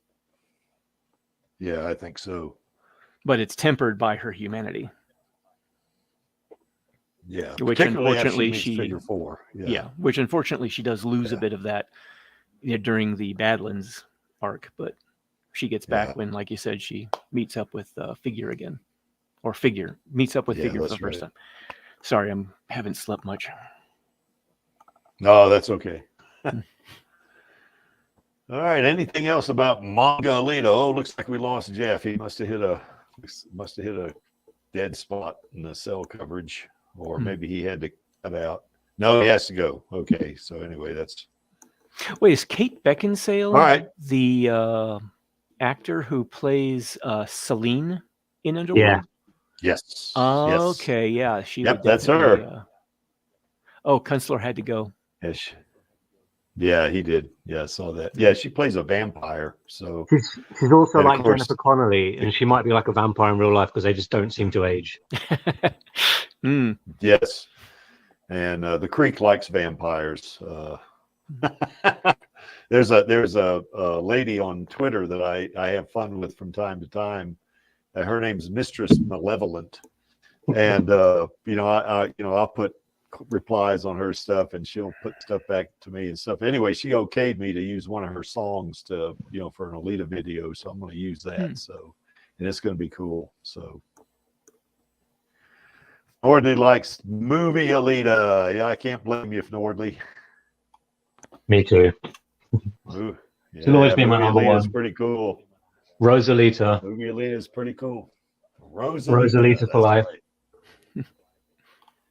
So anyway, the things I like about her in this movie, of course, other than just her, jamming her hand in Garishka's eye and saying "fuck your mercy," that got the creek right there. I fell in love with her on that one. God Almighty, But she's her oh God Almighty, yes, she did. Yeah, I remember seeing that. I've said this several times, but I saw that scene the first time. I was just beside myself. I mean, holy crap. She'll fight down to her last limb. Yeah, that's right. And that's the Creek's niece right there. But anyway, I like in the movie, which is different than the manga, her relationship, or at least at the beginning of the manga when she meets Ito, her relationship with Ito, kind of a father-daughter type thing, And I even really like her relationship with Hugo to the point that she kind of turns Hugo. Hugo is nothing more than a little shit, just a jacker and just a ne'er-do-well type thing. I mean, he was a hard worker maybe, but, kind of a ne'er-do-well, kind of a criminal or bordering on criminality, not in Iron City maybe, but, that's the thing. There was the bounty out for jacking parts. Not a big one necessarily, but definitely apparently it was not considered kosher to do. Yeah. But yeah, he was definitely a bit of a punk. So, yeah, I think so. Yeah, he definitely was. But what I liked about the relationship, and my feelings on Hugo kind of evolved. When I first saw him, I said, "This guy's a little shit. She could do a lot better than him," But the fact that he did turn, and that he kind of realized, maybe too little, too late, but he did realize, that he had something better than what he was doing going for him, So. And he kind of quit doing what he was doing, and that because of her, I kind of like that part of it, Yeah. I also like that motorball story, particularly the murder ball scene. Certainly a lot of action. I like that. Yep. And yes, that's right, Vladdy. We got some woo going here, and I know if Angelus was here, he'd be onto this. Our girl is really cute. There's no doubt about it, But just like in the manga and anime Alita, if you mistake that for weakness, you'll learn a very quick lesson on that one. So she's super cute, but she's not just cute. She's not just like a cute. She's actually like beautiful. Yeah. Yes, she is. Well, even in her doll body. Now her doll body, she's a 14-year-old. Really, but Yeah, that doll body's pretty. You know, it really is. You know, I would say that the Berserker body is, you know, sleeker, even more sexy, if you want to think of it as that. And certainly the Berserker bodies are too. fully formed. It's her age. She was never the age of the doll body in the film. You might say her mental age was 14, but she was never 14. I meant she was always 300 years plus old. Well, I think that's probably why she rebelled a little bit in that body too, wasn't exactly. It wasn't her body. She couldn't hack it. Yeah. Whose body is this? You know, who am I? You know, so you know, maybe she forgot who she was, but she still had those instinctive type of things going on. You know, that, you know, she just felt like it wasn't me. You know, that's because she actually told Hugo, you know, when she you know, kind of was going across the skyline like Spider-Man, then falls down in front of him and said, "This body feels more me," you know. So yeah, you know, but I think that doll body is beautiful. You know, it's got those neat little. Yeah, I was mainly talking about her face, little things. Yeah, but both bodies are stunningly beautiful too. But one's more of a mature, and like you said, the Berserker body, because it's a mature female body, it's going to be more appealing in you know, in like a sexual way as well. Well, it certainly conformed to her self-image of herself, didn't she? I mean, that Berserker body did. So, you know, so I mean, that's her, you know, that body, that's her, you know. So, and she was right. That's more me, she said, you know. But no matter what body that Alita's going to be in, she's going to have that Hugo going for her. Yeah, and know? After she got the Berserker body, the first thing she did was go after Hugo. Yes. Yeah, I'm going to show this boy what he's missing out. Yeah, that's what she was probably thinking, you know. I'm going to show him what I got. Yeah, she's suddenly got these new feelings, these new texture sensors. She's got all these new functions in her body. Yes. I think it's like a beautiful thing, and now she's going to explore that with her first love in this new life. It's like a really that's right. It's just, I don't know. It's just such a beautiful character and story. Yeah. I think so. Yeah, I think so. You know, but some people try to like make it like kind of dirty in a way. But I just think that's kind of like an anti-human perspective. There's nothing wrong with her having sexuality. There's nothing wrong with her like kissing a boy. Nothing wrong with her being human, basically. Exactly, it's human. I think it's anti-human to say to like body shame her for having you know, normal sized boobs. Yeah. Well, my thing is with those haters that were doing that, I think, because I only came in on the tail end of that you other guys went through, but my response would be hell with y'all. Y'all go straight to hell for all I care, you know. Because there's nothing wrong with this, you know. There's nothing wrong with it, you know. Oh wow, Norley's got a good one here. Wow brings uwu. Yeah, it does. We hope it does. We hope Wow brings uwu too. That's what we want. Yeah, I guess another good point too that Norley brings out is and he's right on about this. Movie Hugo is way too nicer. He's more of a, not preppy, you know, but he's more of a young gentleman or whatever, even though he's a little shit in terms of jacking cyborgs. But I quite like that. Do you really want him, when he meets Alita, do you really want him to be like a massive dickhead? I like the dynamic they had. It was really sweet. And I like the beautiful music. They're all coming together. Not to mention him putting up a nice front doesn't mean that he can't be a true, massive jackass, you know, in some other circumstances. I've seen plenty of people like that. Yeah. Well, he kind of was, wasn't he, for a while there? Yeah. Until she turns him, you know. I mean, then he's not a jackass, you know. But so, and the motorball story, of course, I like that for the action, you know, basically. And I think that motorball arc in the second movie is going to be great, you know, because she's going to be fighting Joshigan in that. You know, she's going to be competing with him, you know. Just think what she could do in that very first motorball tryout, and then imagine what she can do now when she's like fully with a motorball body. We still haven't seen it in action yet, so it's going to be crazy. Yeah, that's right. Insane action. Well, she's going to be competing against, you know, professionals that are better than what those those criminals and hunter warriors, where she's going to be competing against people that are like it's kind of like putting like a street soccer player against somebody in the Premier League. That's what it would be like, Laddie. And I mean, now she's got that body going for her, and she knows techniques and all, so I think that's going to maybe help balance it out. But yeah, I think what's going to be neat is going to be seeing how she improves as a motorball player, when she starts competing. I think one thing they could do in a series would be, that from the time she loses Hugo until the time she points her Damascus blade up at Zalem, there's about probably a 2 to 3, if not 4 month span of time in there, because the announcer says in just a few months she went through the second league, so they could do a season of what she did, in those 3 to 4 months, competing in the second league.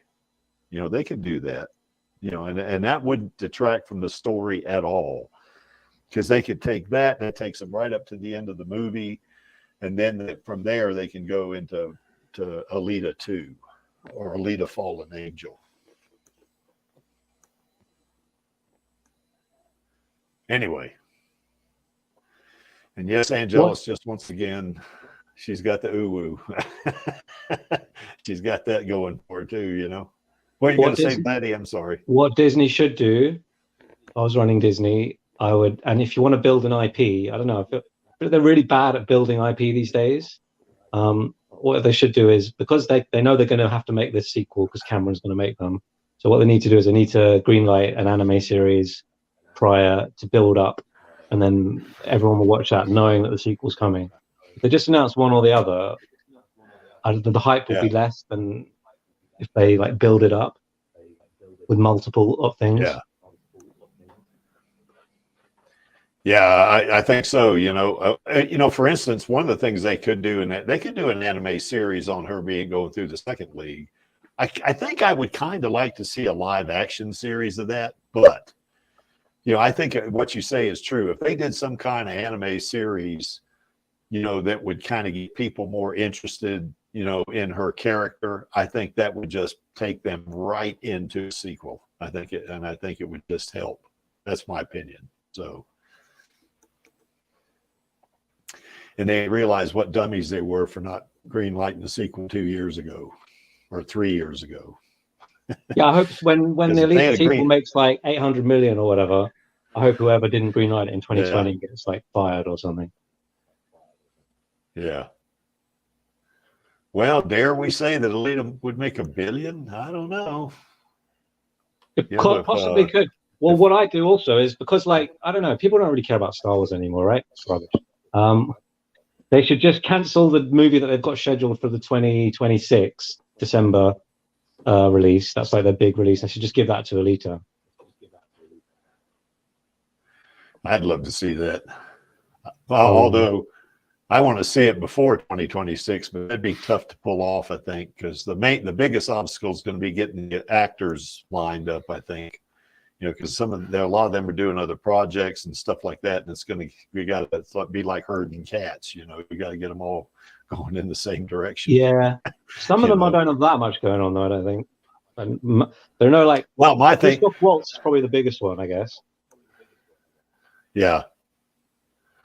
Well, I think if Thor: Love and Thunder, of course, now Thor is kind of a known quantity. If that movie can make 760 million.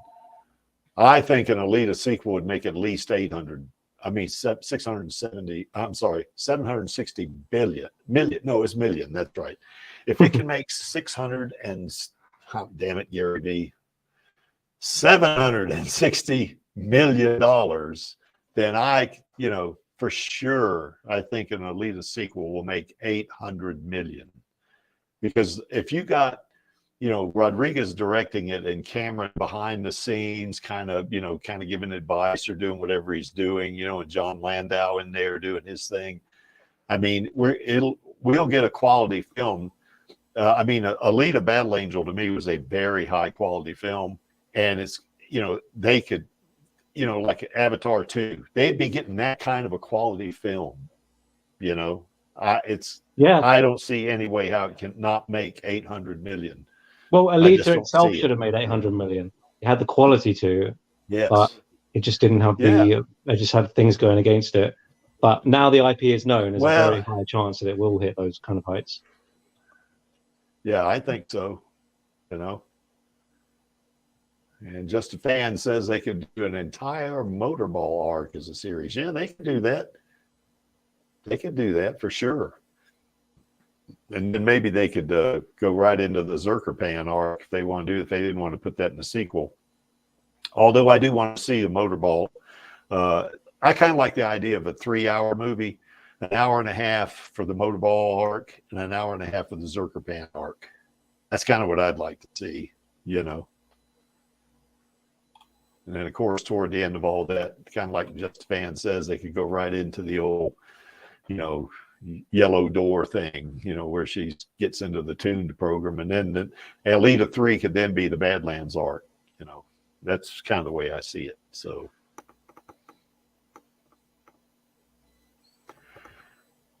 Vladdy, what is it about movie Alita you like, or do you? I know you don't dislike anything of it, so I'm not even going to ask that question. But what about movie Alita do you really like? I like everything about her. I love the way they made her face.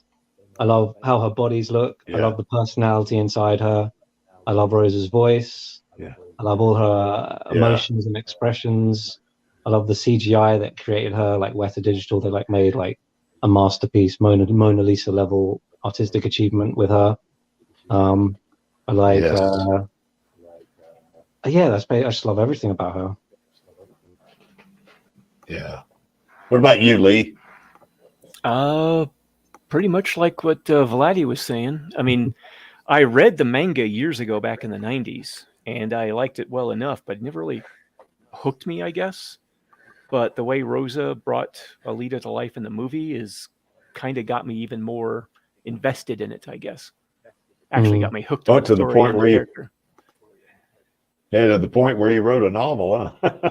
So. Yeah, went back and actually reread the entire manga too. It's because when a character is that endearing to you, you're going to have like, you want to sort of like explore more in your head of her. And so I can see why you'd write fanfic. That's kind of why I do my Hot Toys Alita pictures. It kind of gives me more of Alita, and I can give her like new content. I don't know. I'm not expressing myself well here, but you get what I mean. Sort of put her in real life situations in a manner of speaking. Yeah. Well, Thorley says there really is an angel of death, and I guess his time's coming. I guess he says, "I'll go calmly if the angel of death looks like Alita." I can dig that. Actually, you know what's funny, Nordley? I don't know if you read the manga or not, but she is called the Angel of Death. You know, when she starts the Badlands arc. So, you know, as a matter of fact, Yolg tells Figure 4, you know, because Figure 4 sees this cute little thing over there, and he's going to just go over and kind of hit on her, thought, you know, a little bit. Angel and he says, of "No, Death... she's." Oh yeah, I thought Angel of Death was also one of her Motorball nicknames. Yeah, I think so. Yeah, it was. But you know, Yolg tells Figure, "No, you don't mess with her. That's the Angel of Death." But not Figure. No, he's just he's completely fearless and just thing, like. Yeah. I like how she puts her finger in the middle of his forehead and says, "Don't get too close to me. People that do die." But he's not, which is a good indication of the state of mind she's ended up in after all the time she's been out there too. Yeah, that's right. Yeah. What about you, Safani? You want to say anything about movie Alita that maybe you like or dislike, or? I want to see Alita in the music background. The music background. Okay. The Motorball is something else. I heard Badlands and continuing the same music and over again, but a dope movie, I guess. Yeah. Same music. Yes. Yeah.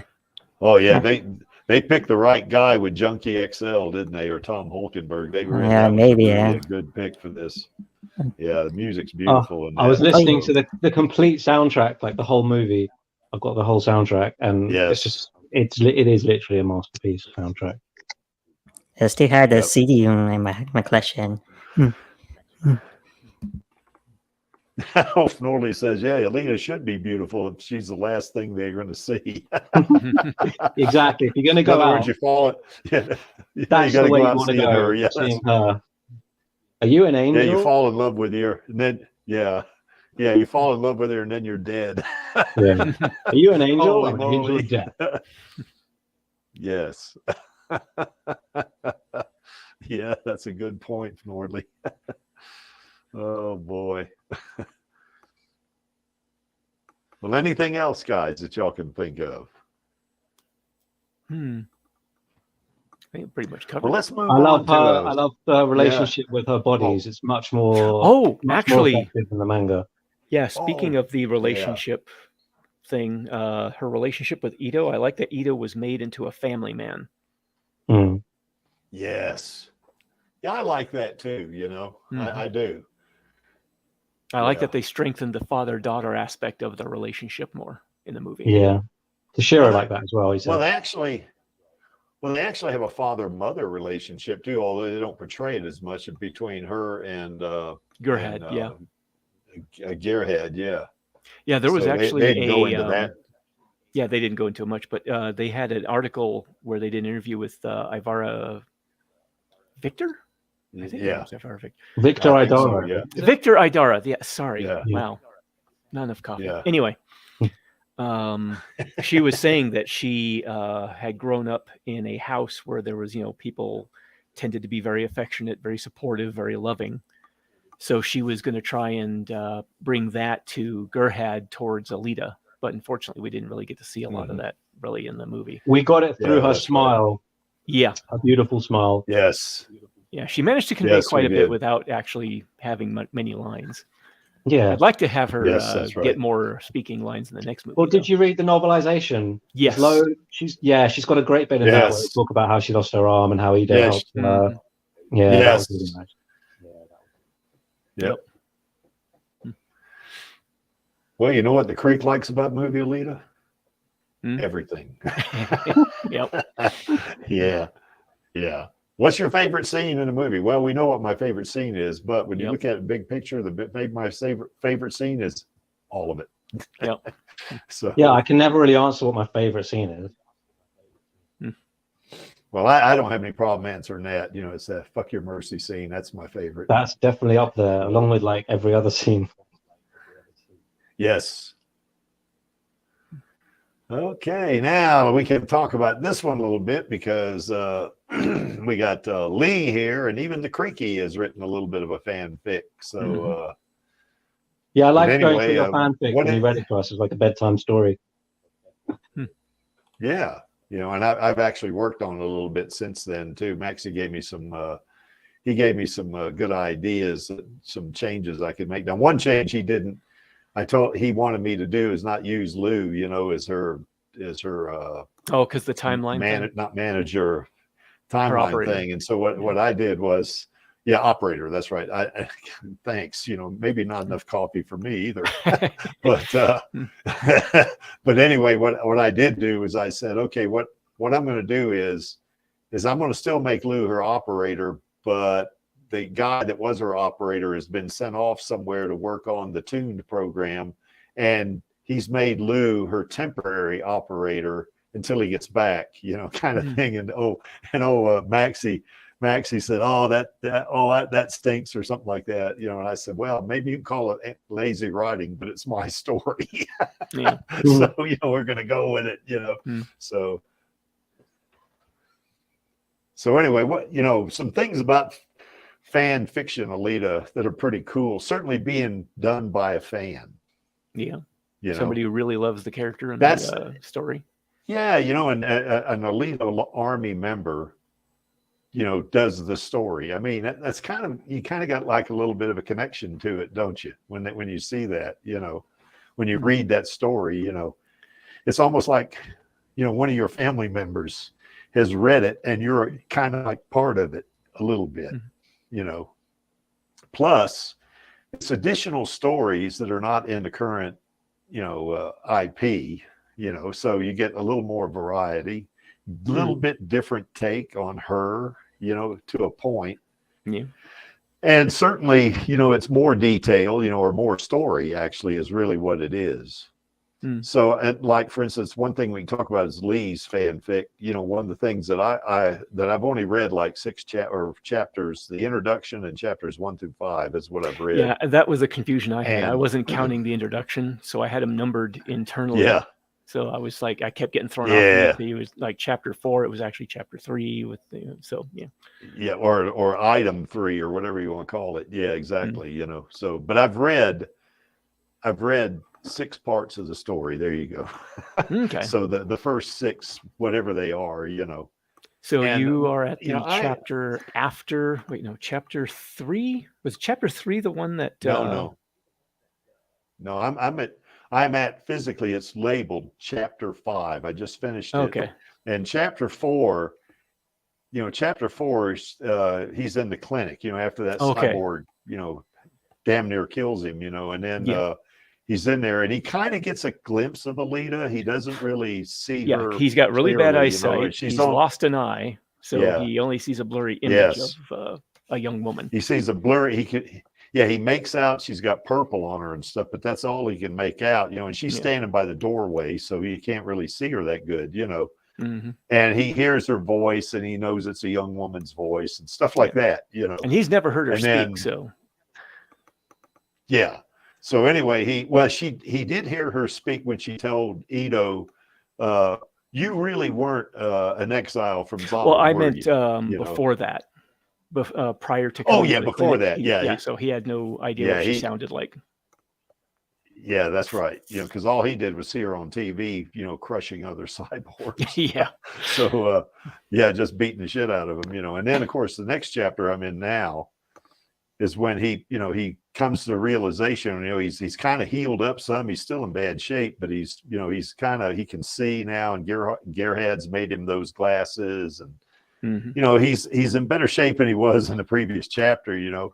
Yeah. It's like I can't remember if he stands up out of the bed or something like that, or he'd just gone he'd gone to the bathroom and fell over and hit his back on it or something. He got a big old bruise on his back, and Gerhard brings him out, and he comes face to face with Alita, you know, and he thinks in his mind, oh my God. Oh yeah, it's later on after Ito and Alita have come back, and Ito's going to try and attach his limbs. Yeah, that's right. And he hears Ito and Gerhard both call her hon or honey or something like Sweetheart, that. He said, what? Sweetheart or whatever it was. This killing machine. You know her? You know this thing? This kind of thing. And then he talks to her, and I guess he gets the idea, well, hell, she's not so bad, you know? Yeah, he starts to realize that what he's been seeing of her is just a very narrow image of this person. And he's built up this view of her as this violent monster, basically. Yeah. And he starts to realize that that's probably not accurate. Yeah. And I think he really figures her out to be a good person, or he's on the way to figuring that out. Well, part of that also was supposed to be the trauma he suffered at the hands of the other cyborg. It's kind of helped to color his view of that. And he's probably he's in depression too at this point. Oh yeah, I actually had to do a lot of reading on what it was like for someone who actually lost a limb, the psychological effects of that, and it is according to a couple articles I found, it was very much similar to losing a loved one. Is a level of trauma that can inflict. Yeah. But anyway, I think he kind of starts figuring out that he's on the road to figuring out she's a good person when when she gets on Ito about, you said that, being my tuner was gonna, not interfere with your, what you're doing here in the clinic. This is more important what you're doing here. I can get another tuner, and she's getting on him about it. These people need your help, and he's like going, wow, she's actually a pretty good person, I guess, or something like that, Or at the very least, nothing like what he had expected to find. Yeah, for sure. You know. So anyway, that's to me and I've only read those first 6 segments or the introduction and first 5 chapters. I've only read that. But even I see a little bit of a difference in Alita that wasn't portrayed in the movie, you know, that, you know, I mean, it was at least brought more to bear, her more concern for the people in the clinic, you know, that kind of stuff. Well, some of that also, you know, I did actually, well, I was just going to say some of that I did get from Maxie's portrayal of her. I mean, she started out focused on her mission in his fanfic. And then when she recovers the savings that Hugo had from his... she suddenly realizes that there are these other people out there connected to Hugo's life that because of Tanji's death, for instance, his parents have lost a source of income now that they may have been relying on. And so she goes to try to help them out. So she just starts to realize that she can't necessarily be quite so focused on just the problems right in front of her. Yes. So I kind of took a little bit of that from his story and used it in some of mine. Well, on both of the stories, though, you don't get that feel in the movie. I mean, they don't portray it in the movie. Now, I get the feeling that Alita's a good person in the movie for sure, you know, but they don't portray that kind of, gosh, what's the word I'm looking for? They used it in Guardians of the Galaxy too. I can't remember. Altruism. There you go. Oh, there you go. Well, she is really kind. Yeah. I don't know what you mean. Yes. Well, I think the thing is, well, you no, don't I mean, get to see inside of her head the way you can with the manga or with a novel or something like that. That's right. You don't get that internal monologue. Well, plus in the movie, they don't show that so much in the movie. You know, they don't. I mean, I know. I mean, I got the sense she was. Well, they like had that so in the movie. little There's no doubt time about to develop her. They do it in the. She does give Hugo her heart. Yeah, and there's the kindness she shows the little right. dog. So pretty there is altruistic. some that's right. So small glimpses of it, but they didn't have time for her to really react they showed to enough other of that. people and things. Yeah. Yeah. Anyway, guys, well, I've got to run now. I've got to head off. It's really late. It's 1 a.m. here, and I've got to get to bed. Sadly. All right. Oh, good night. All right. Enjoy the Gladdy. discussion. Well, I'm glad you came on, man. No You worries. betcha. I'll probably be on tomorrow's Alita Army stream, so I'll see you then, probs. Okay, well, I'm going to be no, I'm not the stream manager, but I'm going to be on it. So anyway. All right, cool. I'll see you then. Good night. All right, Gladdy. Cheers. All right, man. Bye. Bye. So anyway, I think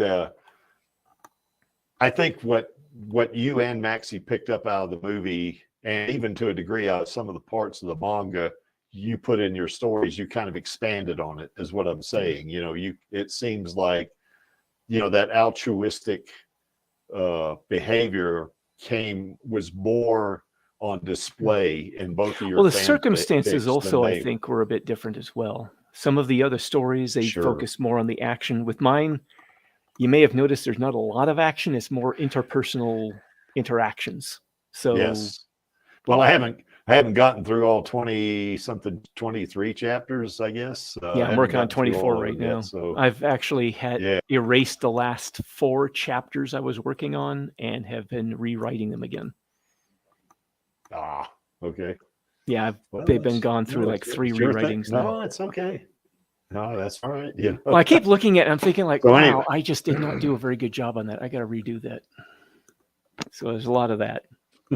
Well, I did a similar thing on mine. You know, Maxie gave me some ideas, you know, to do it, you know, to do what I did with mine, you know. So, but I think both yours, particularly yours, but even Maxie's, Maxie's is pretty detailed. I mean, that's for sure, you know, and yours. Well, I've often said his seems to follow the storyline a lot more closely than mine. Mine's more of an alternate sort of thing.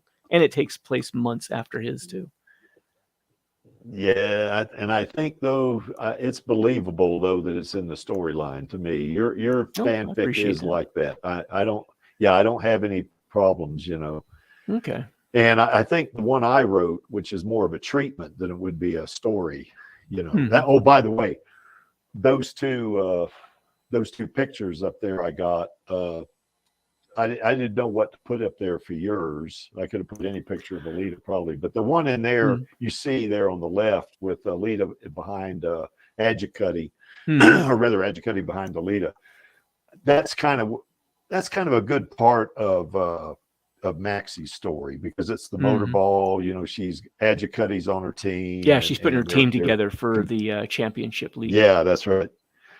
And the one on the right you see there is one I used in my fanfic, which is really a treatment. It's and I used that picture. You know, when she was confronted in the bar by those four, you know, thugs, I guess, and she kind of did them in.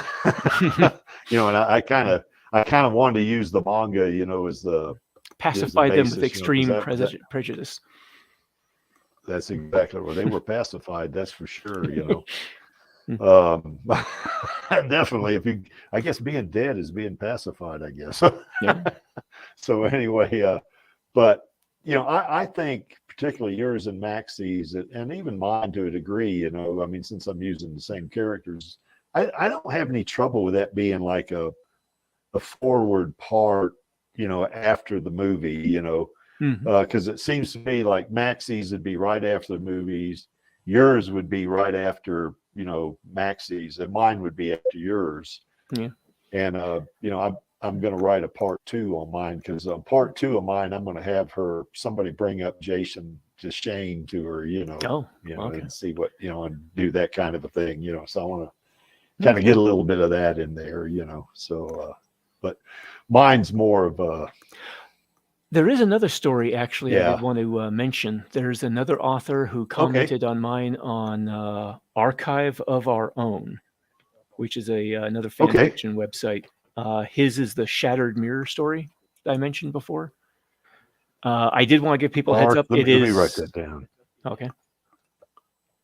Archive of Their Own. Oh, hold on. Here, let me go ahead and type it in the chat here. Yeah, type it in the chat, and that way I can put it on the...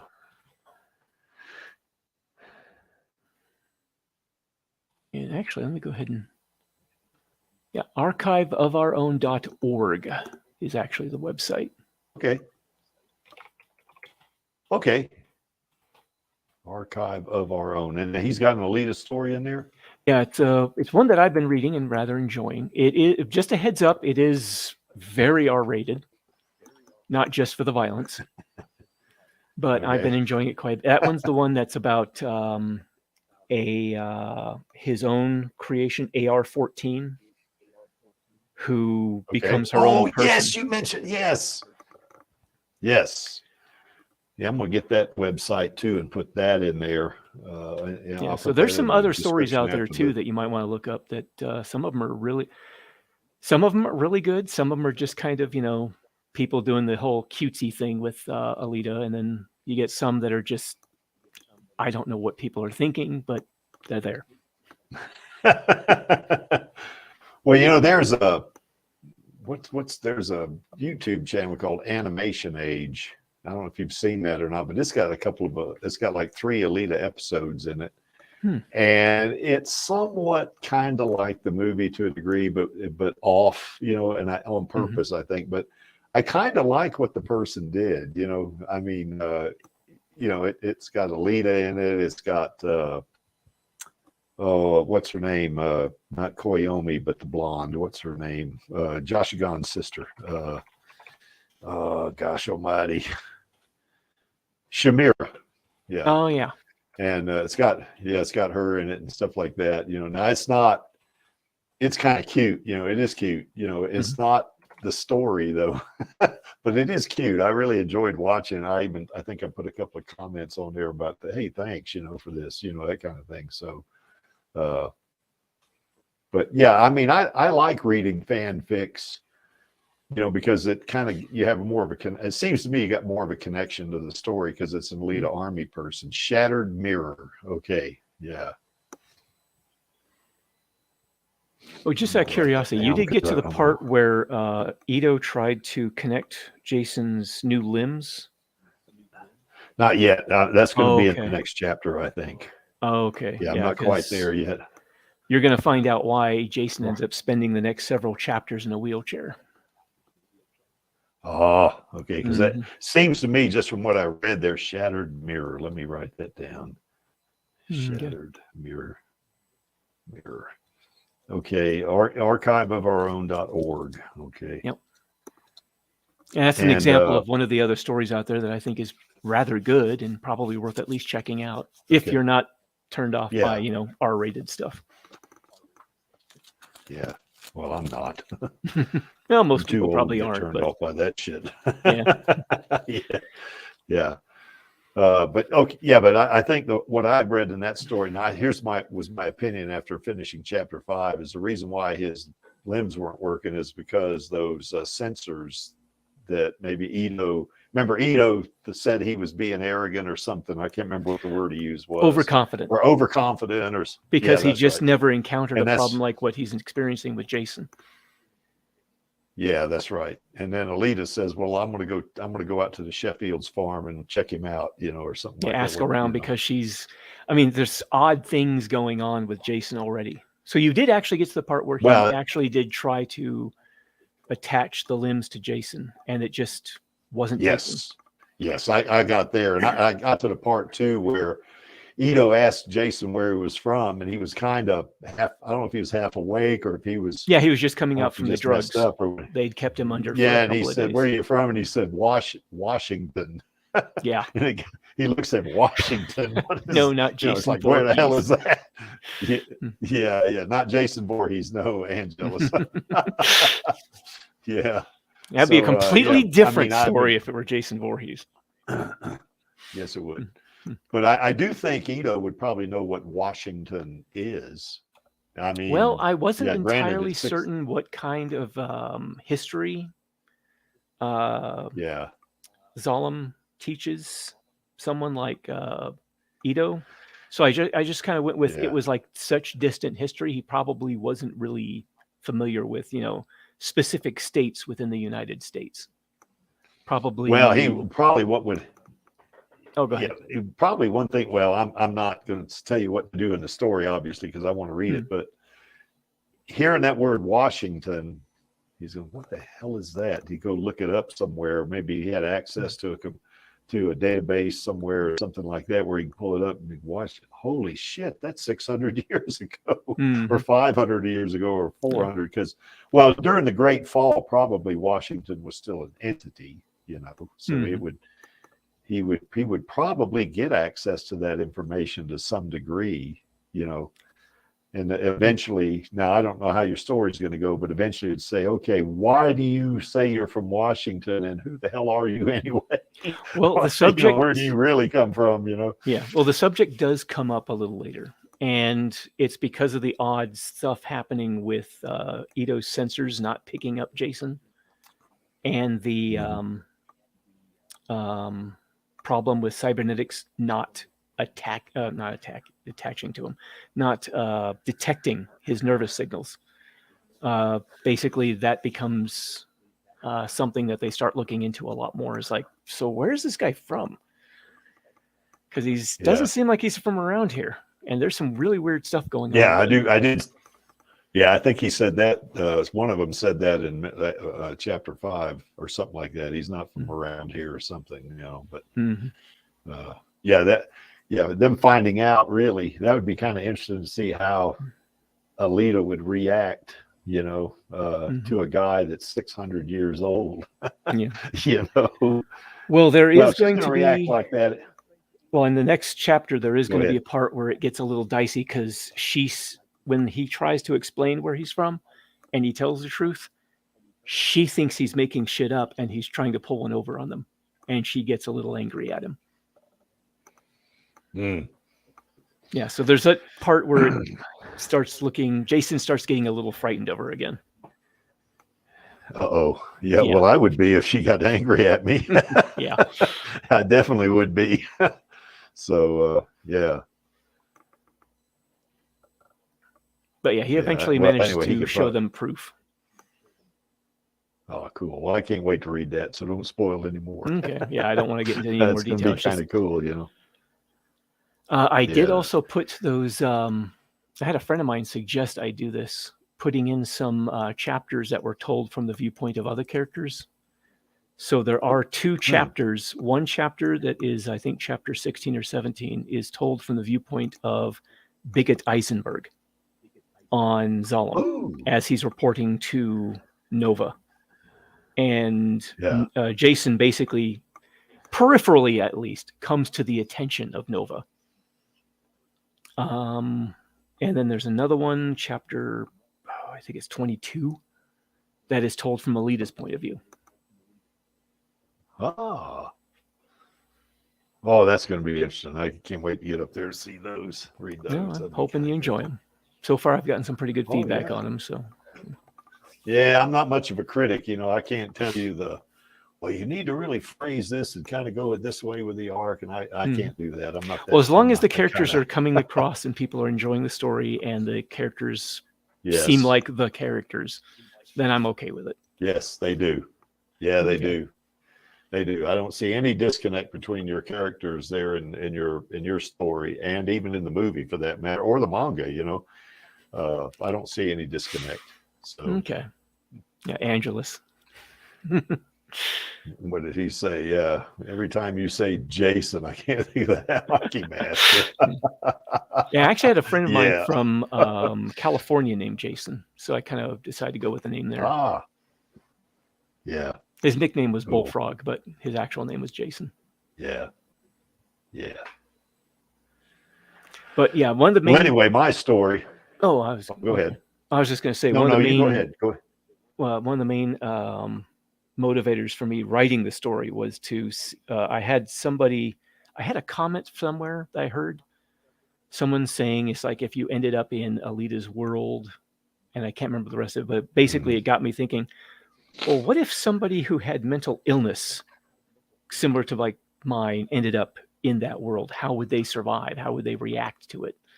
So I decided to try something like that. So it's, Jason dealing with his mental illness and all this other shit's going on. Yeah. Yeah, we actually did a stream on that a few months ago. How would any of us, could we survive in Alita's world?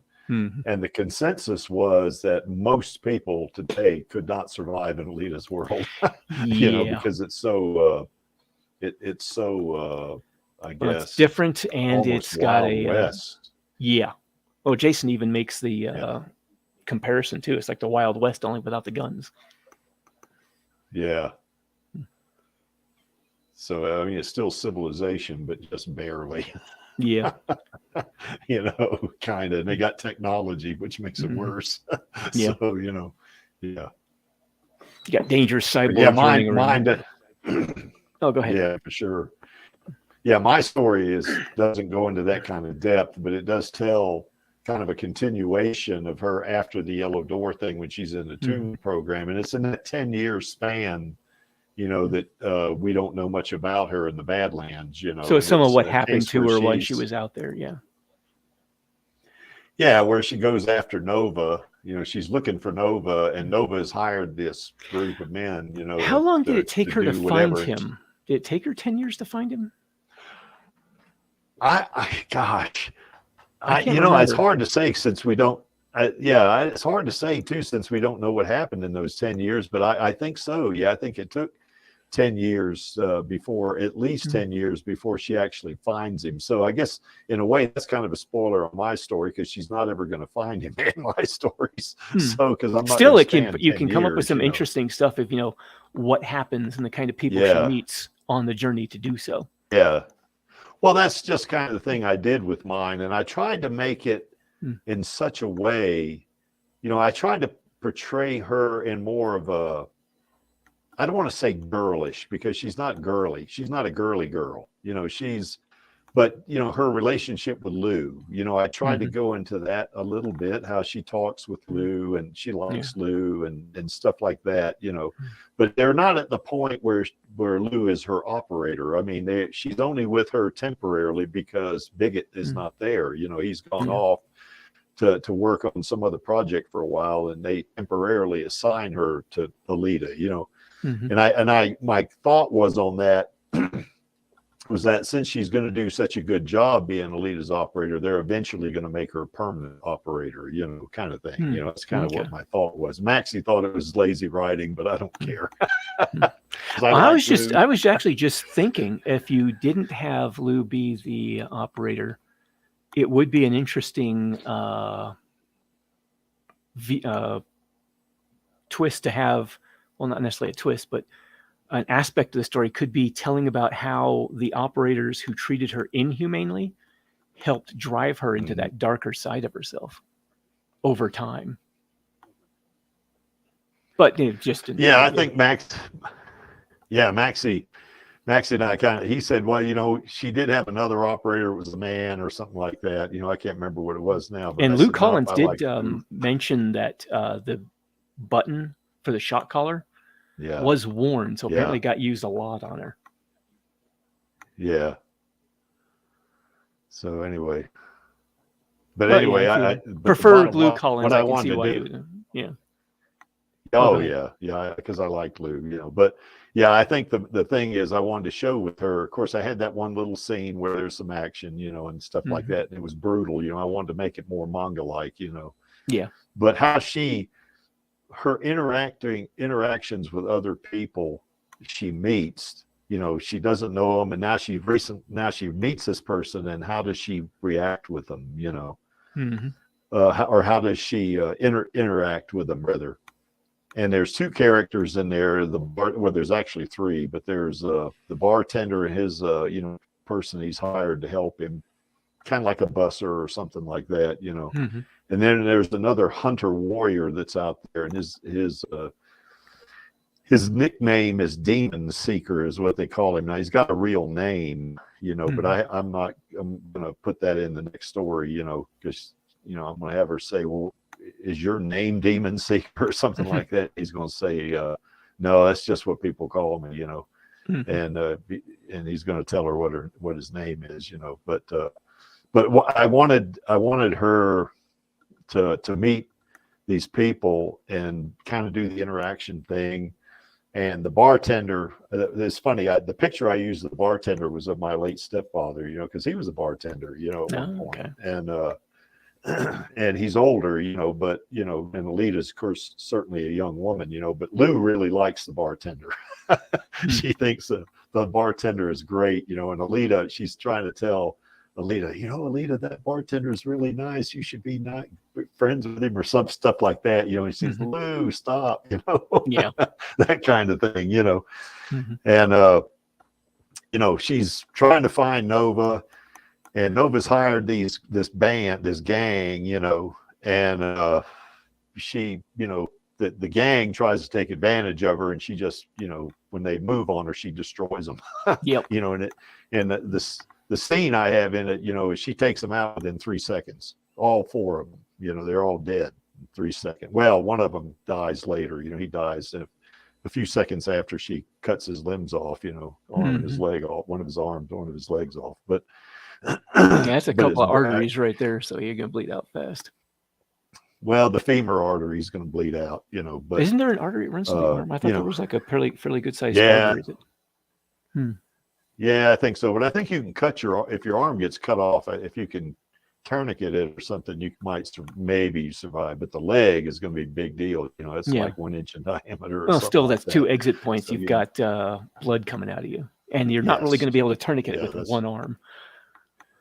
No, that's right. So, but anyway, the whole idea is she's looking for a Nova. She runs into these guys. She wants to get information from them. They try to take advantage of her, and when they move on her, she kills them. And then, after that, these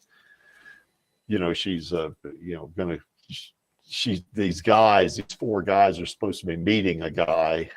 And, Lou says, well, it might be Nova. Of course, it's not going to be Nova, but, she's kind of scouting. The story ends with her, leaving and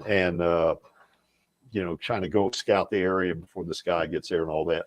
Another thing I also wanted to portray that I thought would be interesting was that how her mind is tortured after losing Hugo, even after being in the Tuned program. Yeah, I think you had some nightmares that she had. Yeah, that's right. And she's Mhm. tortured by it, and Which makes sense. You know, I it's mean, kind that's of a traumatic event. yeah. And then Yeah. after what Now it's happened when she ended up becoming inducted into the Tune program, that's even more trauma on top of that. So it kind of compounds. Yeah.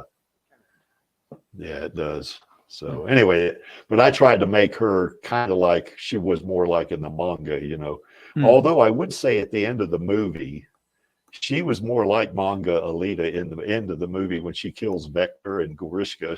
She's more like manga Alita in that scene, Much more of the warrior side it's coming not out of her.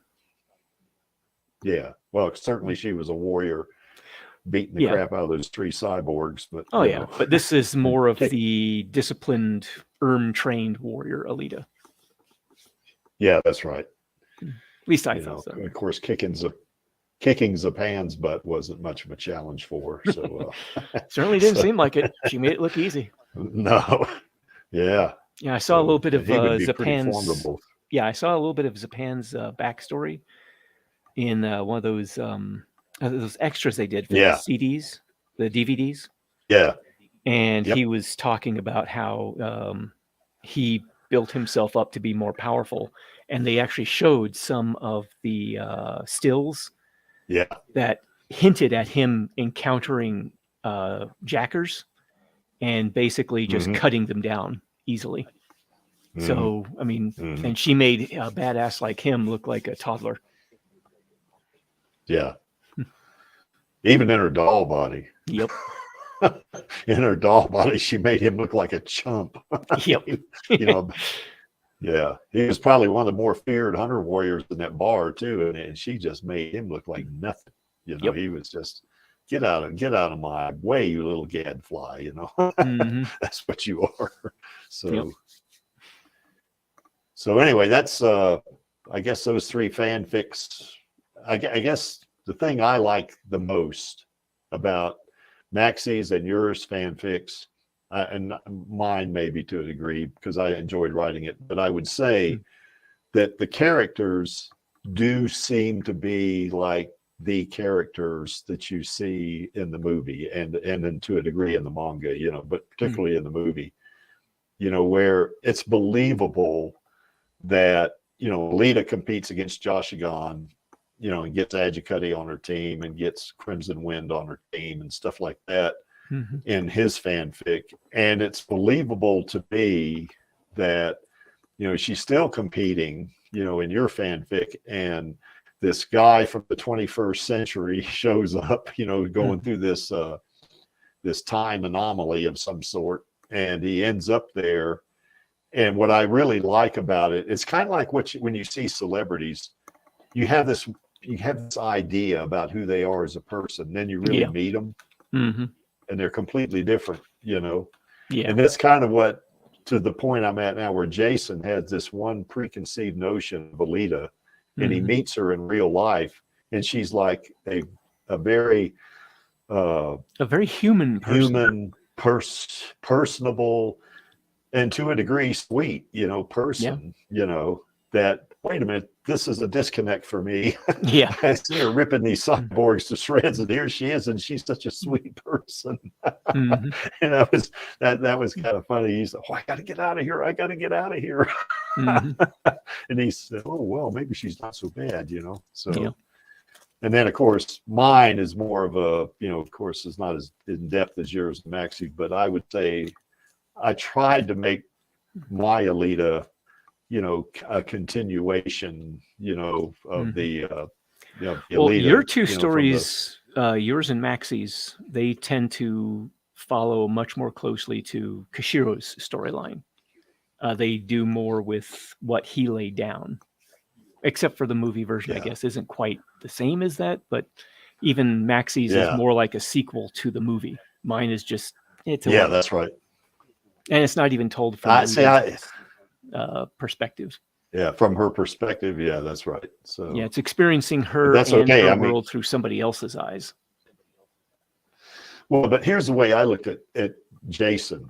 I looked at like I was Jason, like I'm Jason, and I'm looking at her, and I imagine if I had a concept like he had of her, and I meet her and I'm like scared out of my wits, because she's, she's lethal, and she turns out to be this very sweet person. I try to put myself in his shoes, or although he didn't have any shoes, did he? Not at that point, really. Yeah. But, it was like a total, I really liked that, because that is so true of how you might have a concept of a person, then you meet them in real life and they're different. Yeah. That's well, I did try to build on how somebody's view might be shaped by not just the environment they're in, because he knows he's in a fairly lawless environment. There's no police he can go to. There's nobody who's going to come to his rescue if he's in the same room with a violent or someone he perceives as a violent killer like Alita, and she decides to kill him. Yeah. She'll just kill him. Yeah. And nothing's going to happen. Yeah. Yeah. Or nothing's going to happen to stop her. About it. Yeah. So there's definitely going to be some level of fear in that. Yeah. Especially in a helpless situation like he was in, where he had just lost his legs and an arm and he's stuck in a wheelchair. Yeah. Yes. Well, he's not in a wheelchair yet, from what I've read so far. He's still, I guess Gerhard helped him to the bathroom, and she put him in the wheelchair. She dug an extra wheelchair out of storage. Yeah. So he's not stuck in it. He's being moved around in it right now, but he's being moved. That's right. Yeah. But when he tries to get out, I guess, of the bathroom or something like that, he wanted to do it himself because he didn't want to have somebody else helping him with something so basic as just going to the bathroom. Yeah. He's like, I may have lost my legs, but damn it, I'm taking a piss by myself. I'm not going to have somebody help me do it. And Gerhard says, well, maybe next time you'll let somebody help you when you need it. Yeah. That was good. I like that, So because her job, because my girlfriend, she's not actually a nurse. She trained to be a nurse, but right now she's a medical tech. She assists nurse. That is one of the things she does, is she helps disabled people or people who are too wounded to go to the bathroom. That's just a normal part of the job. So for Gerhard, that's a normal part of the job. For Jason, he's been an able-bodied man up until that point. And he's like, I don't want somebody helping me with that. And he just doesn't handle it quite as well as he was thinking he would be able to. Yeah.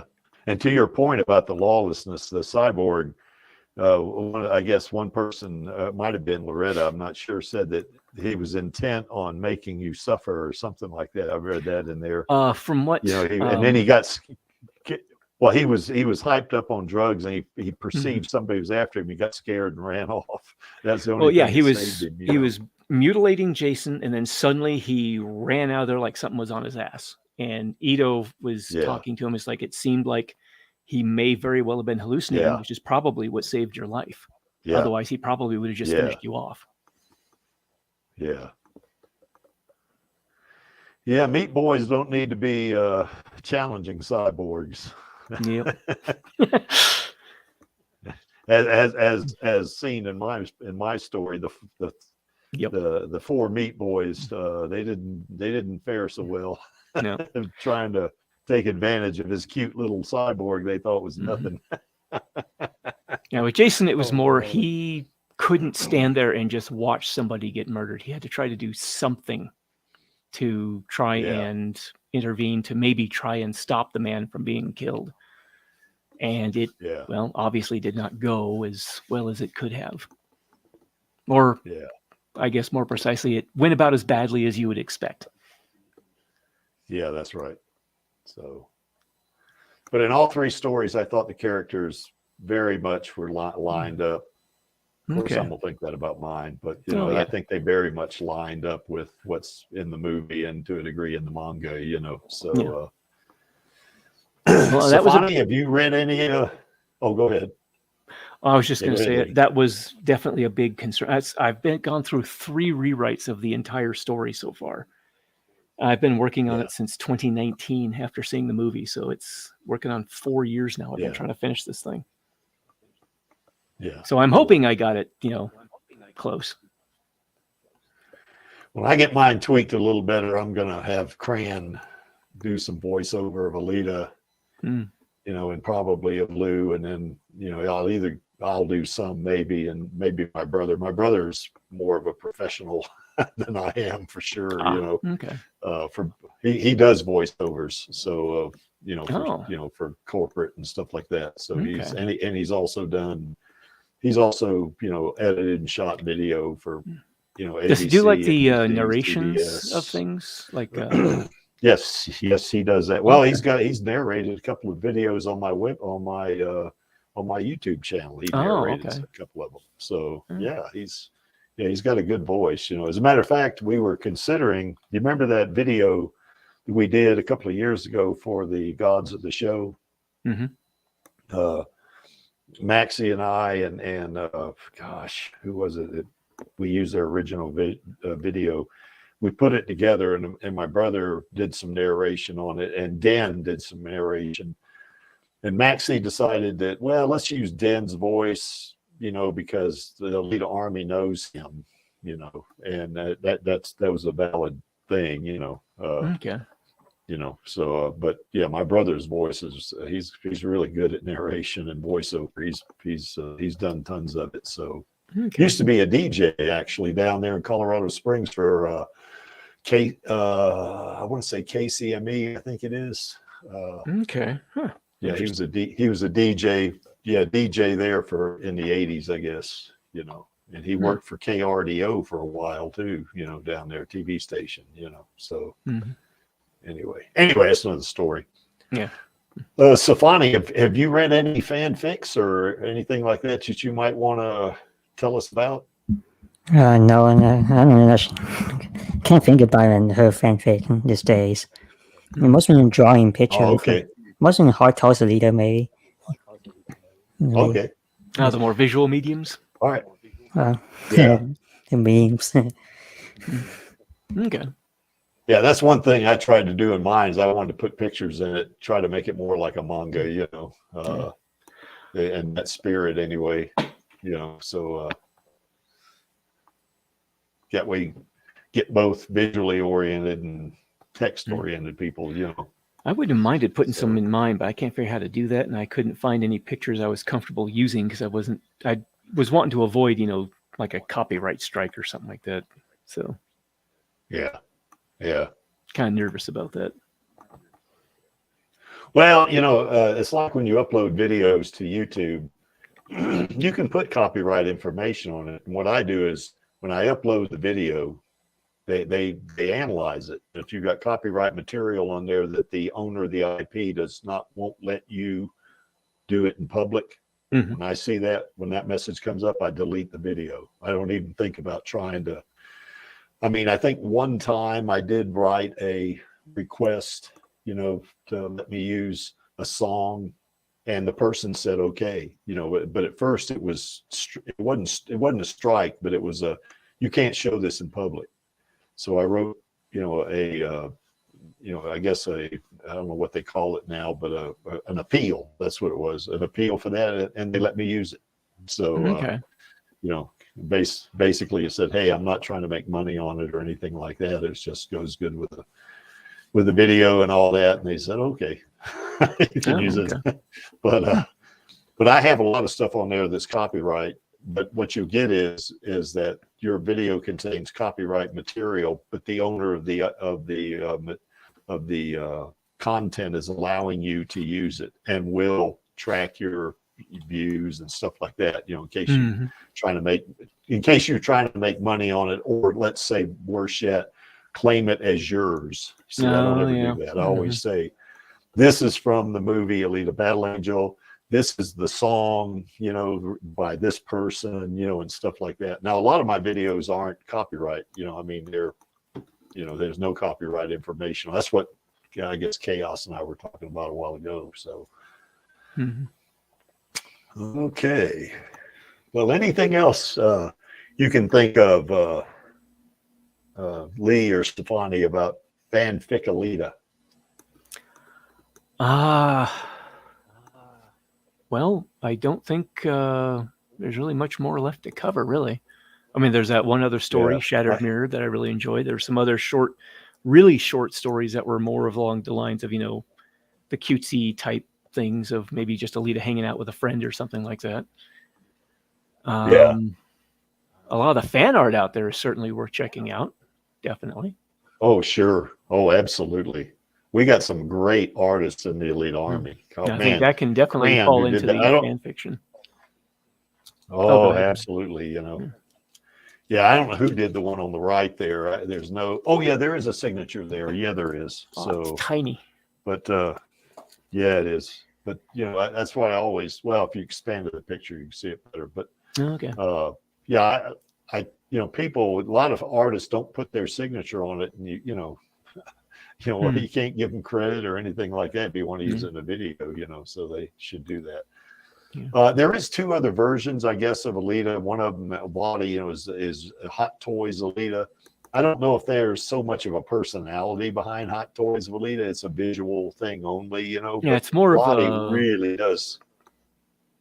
Well, I was just going to say it's more of a just sort of visual representations of Alita in various, maybe like everyday situations type things. Not really a or characterization or story clothes. Necessarily. Although you could probably tell some kind of a story through, you know, that, because there's a interesting art book called, oh shoot, I forgot what it was called. It's not the one for the movie, is it? Because it's actually has nothing to do with Alita, but it is an art book that tells a rather interesting story of a young woman and a robot companion traveling through what looks like a contemporary Earth, but has these really outlandish elements to it. So it's an example of how you can, you know, basically kind of tell a story through pictures and things. Yeah, and then of course there's Game Alita in Martian Memory, and that's very much like anime Alita, I think. You know, I mean, that would seem to me to be, well, there's now Chaos said there is some elements of the movie, kind of like she calls Ito father and stuff like that. But to me, I mean, if you've ever watched Chaos play those games, which I highly recommend, they're really entertaining. You know, I did catch a couple of his episodes. You know, yeah, and if you can get past the fact that it's kind of archaic graphics, you know, but it is a bit on the old side, yes. Yeah, it's a 90s kind of game, I think, but you know, it's still pretty good. I mean, it's like you're watching Alita, you know. I mean, you know, watching her do stuff, you know, and fight people and talk to deckmen and stuff like that, talk to different people, NPCs or something like that. You know what I'd love to see? Kind of like that. They, I think it was, they did Red Dead Redemption. No, not Red Dead Redemption. They did The Witcher. The game studio. Golly, I cannot remember. But they also did Cyberpunk 2077. And I think they released the creation kit for 2077. Ooh. That allows people to mod more easily into the game. I would love to see somebody do to that what I've seen them do to other games like Fallout 4 and whatnot, where they basically make a complete total conversion and basically recreate Martian Memory in that game engine. God, that'd be a task. Yeah, but I've seen some people do some really serious undertakings mod-wise to completely change, like turning Fallout 4 into a completely different game, basically that kind of thing. Seems like if you could export some of that, you know, some of the text and some of the graphics in that in Martian Memory and import it into something like Unreal Engine or something like that. Because I know there's some there's a YouTube channel out there and it's on Patreon too, but there's a YouTube channel called Melody Sheep, and I don't know if you've ever seen that, but it's science stuff mostly. Now some of the early videos they did were, you know, kind of not so sciencey, you know, but they do videos, and they do one of the things they do is they'll put together like an alien landscape, you know, like around a red dwarf star, let's say, you know, and they do stuff like that, and they use Unreal Engine, I think, and they use I think the group that does it for these guys, and I can't remember the name of the studio now. You'd have to go look, but it's Melody Sheep is what it's called. Let me write that down in the comments in case anybody wants to. Okay. It's a YouTube channel, and it is it's really good, you know. And then, of course, another one I watch is Kyle Hill. You know, that's he's a kind of a science. I think I've seen some of his. Yeah. Science. Yeah. Yeah, I'm one of his associate professors. Oh, okay. So anyway, yeah, I contribute a little bit, you know, not too much though, because I'm not. Oh, that's neat. You know, I just have a journeyman's knowledge of science. You know, I used to be a physics major, but you know, that's a long time ago. You know, so but anyway, that's a good show too. Now, the graphics on that show are not like Melody Sheep. Melody Sheep is like realistic. I mean, you look at that, you know, alien landscape and you go, holy crap, you know, where'd they get that? How'd they do that? You know? Yeah. So, and I'll put Kyle Hills in there too, just so everybody has it. He's really good. Kyle Hill is. He's really good at explaining different scientific principles and stuff like that. He is super duper at it. He used to be on that channel called Because Science, and he got off of that. He's now got his own channel. So, but Melody Sheep I highly recommend that, and I highly recommend Kyle Hill. But that's not Alita type stuff, you know. Okay. Okay, so anyway, God, we've been going nearly 3 hours here, so I guess maybe we ought to start thinking about chugging on. So anyway, some of the traits all three of them have, we kind of talked about a lot of that already, you know, is that, you know, anime and movie Alita are kind of similar in a lot of ways. Manga Alita, to a degree, but it's more dark, I guess. And the fanfics that we talked about are good continuations of the story where the characters are believable. I mean, when you read Lee's fanfic, I mean, I could just picture, you know, if there was a movie, I could picture Rosa Salazar in a mocap. That Alita, I could picture her talking to Jason Deschain. Okay. I could see why he would be scared. Yeah. Yeah, you know. Holy crap, this is the cyborg. It's just ripping the hell out of everything. You know, and probably, you know, which is especially, well, I was going to say, especially fearsome after being subjected to a cyborg ripping you apart. Cyborg that, you know, trying to kill him, yeah.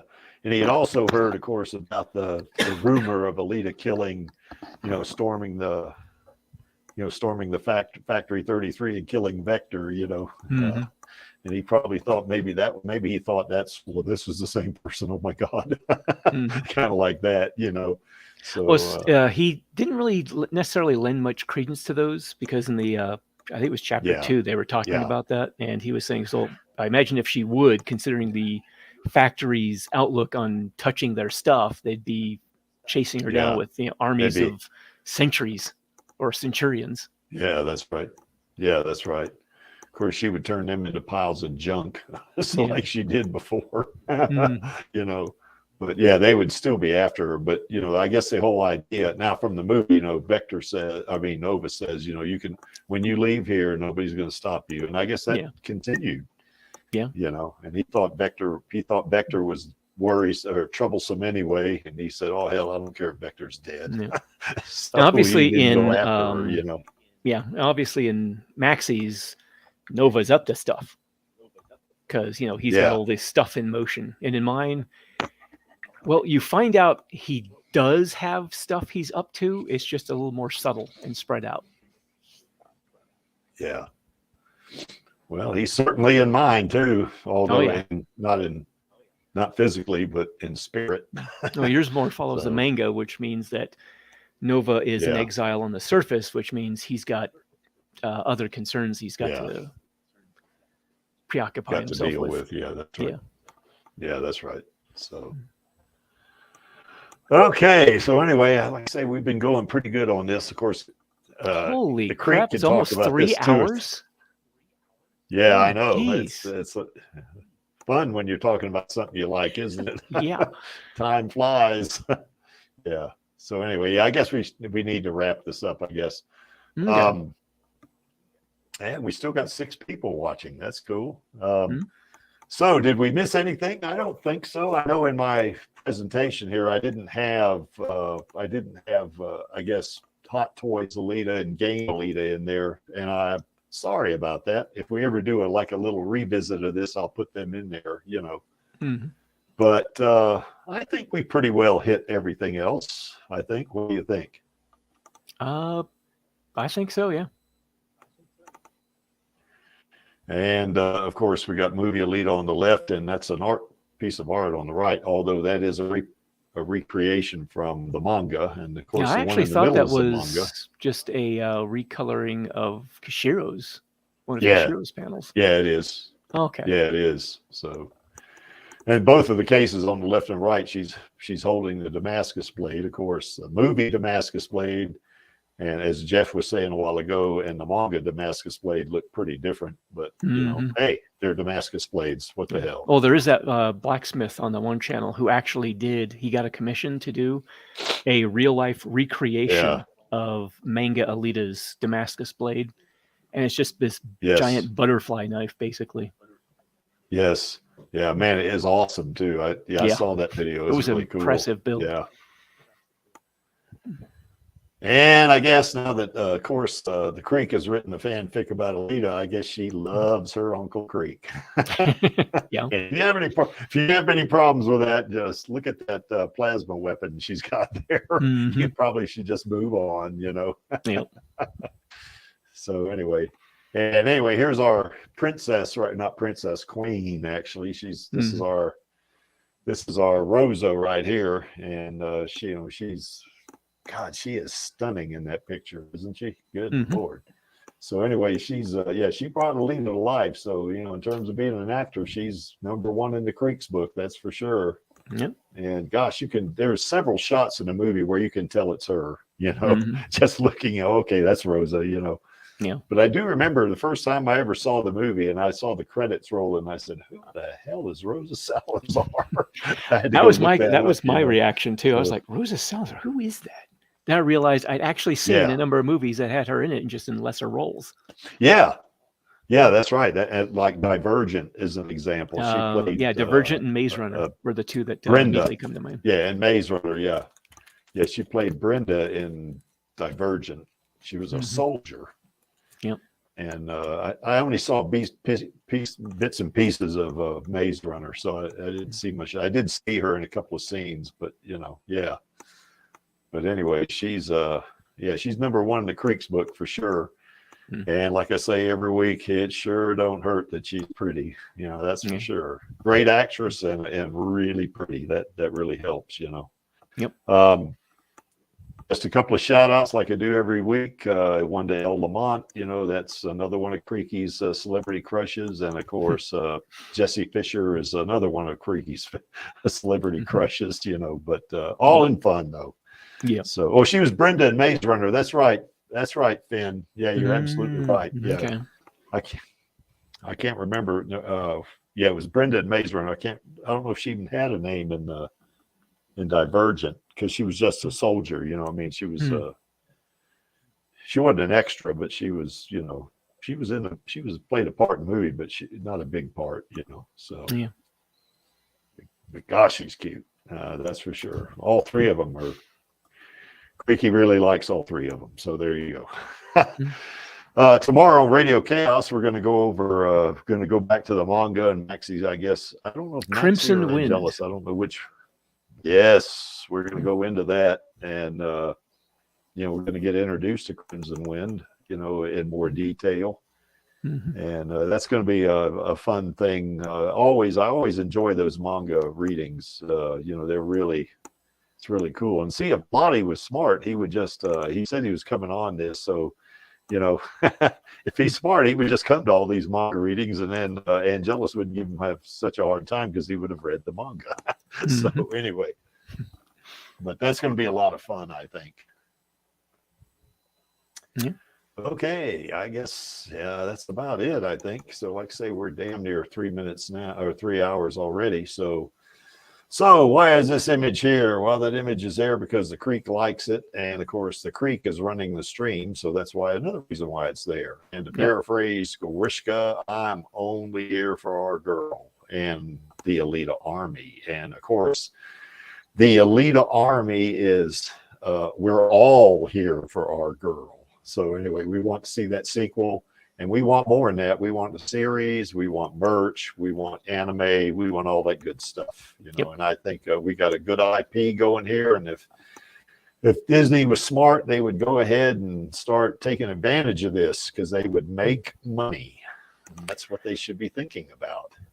Yeah, and not that quick, easy cash grab of stuff either. Yeah, that's right.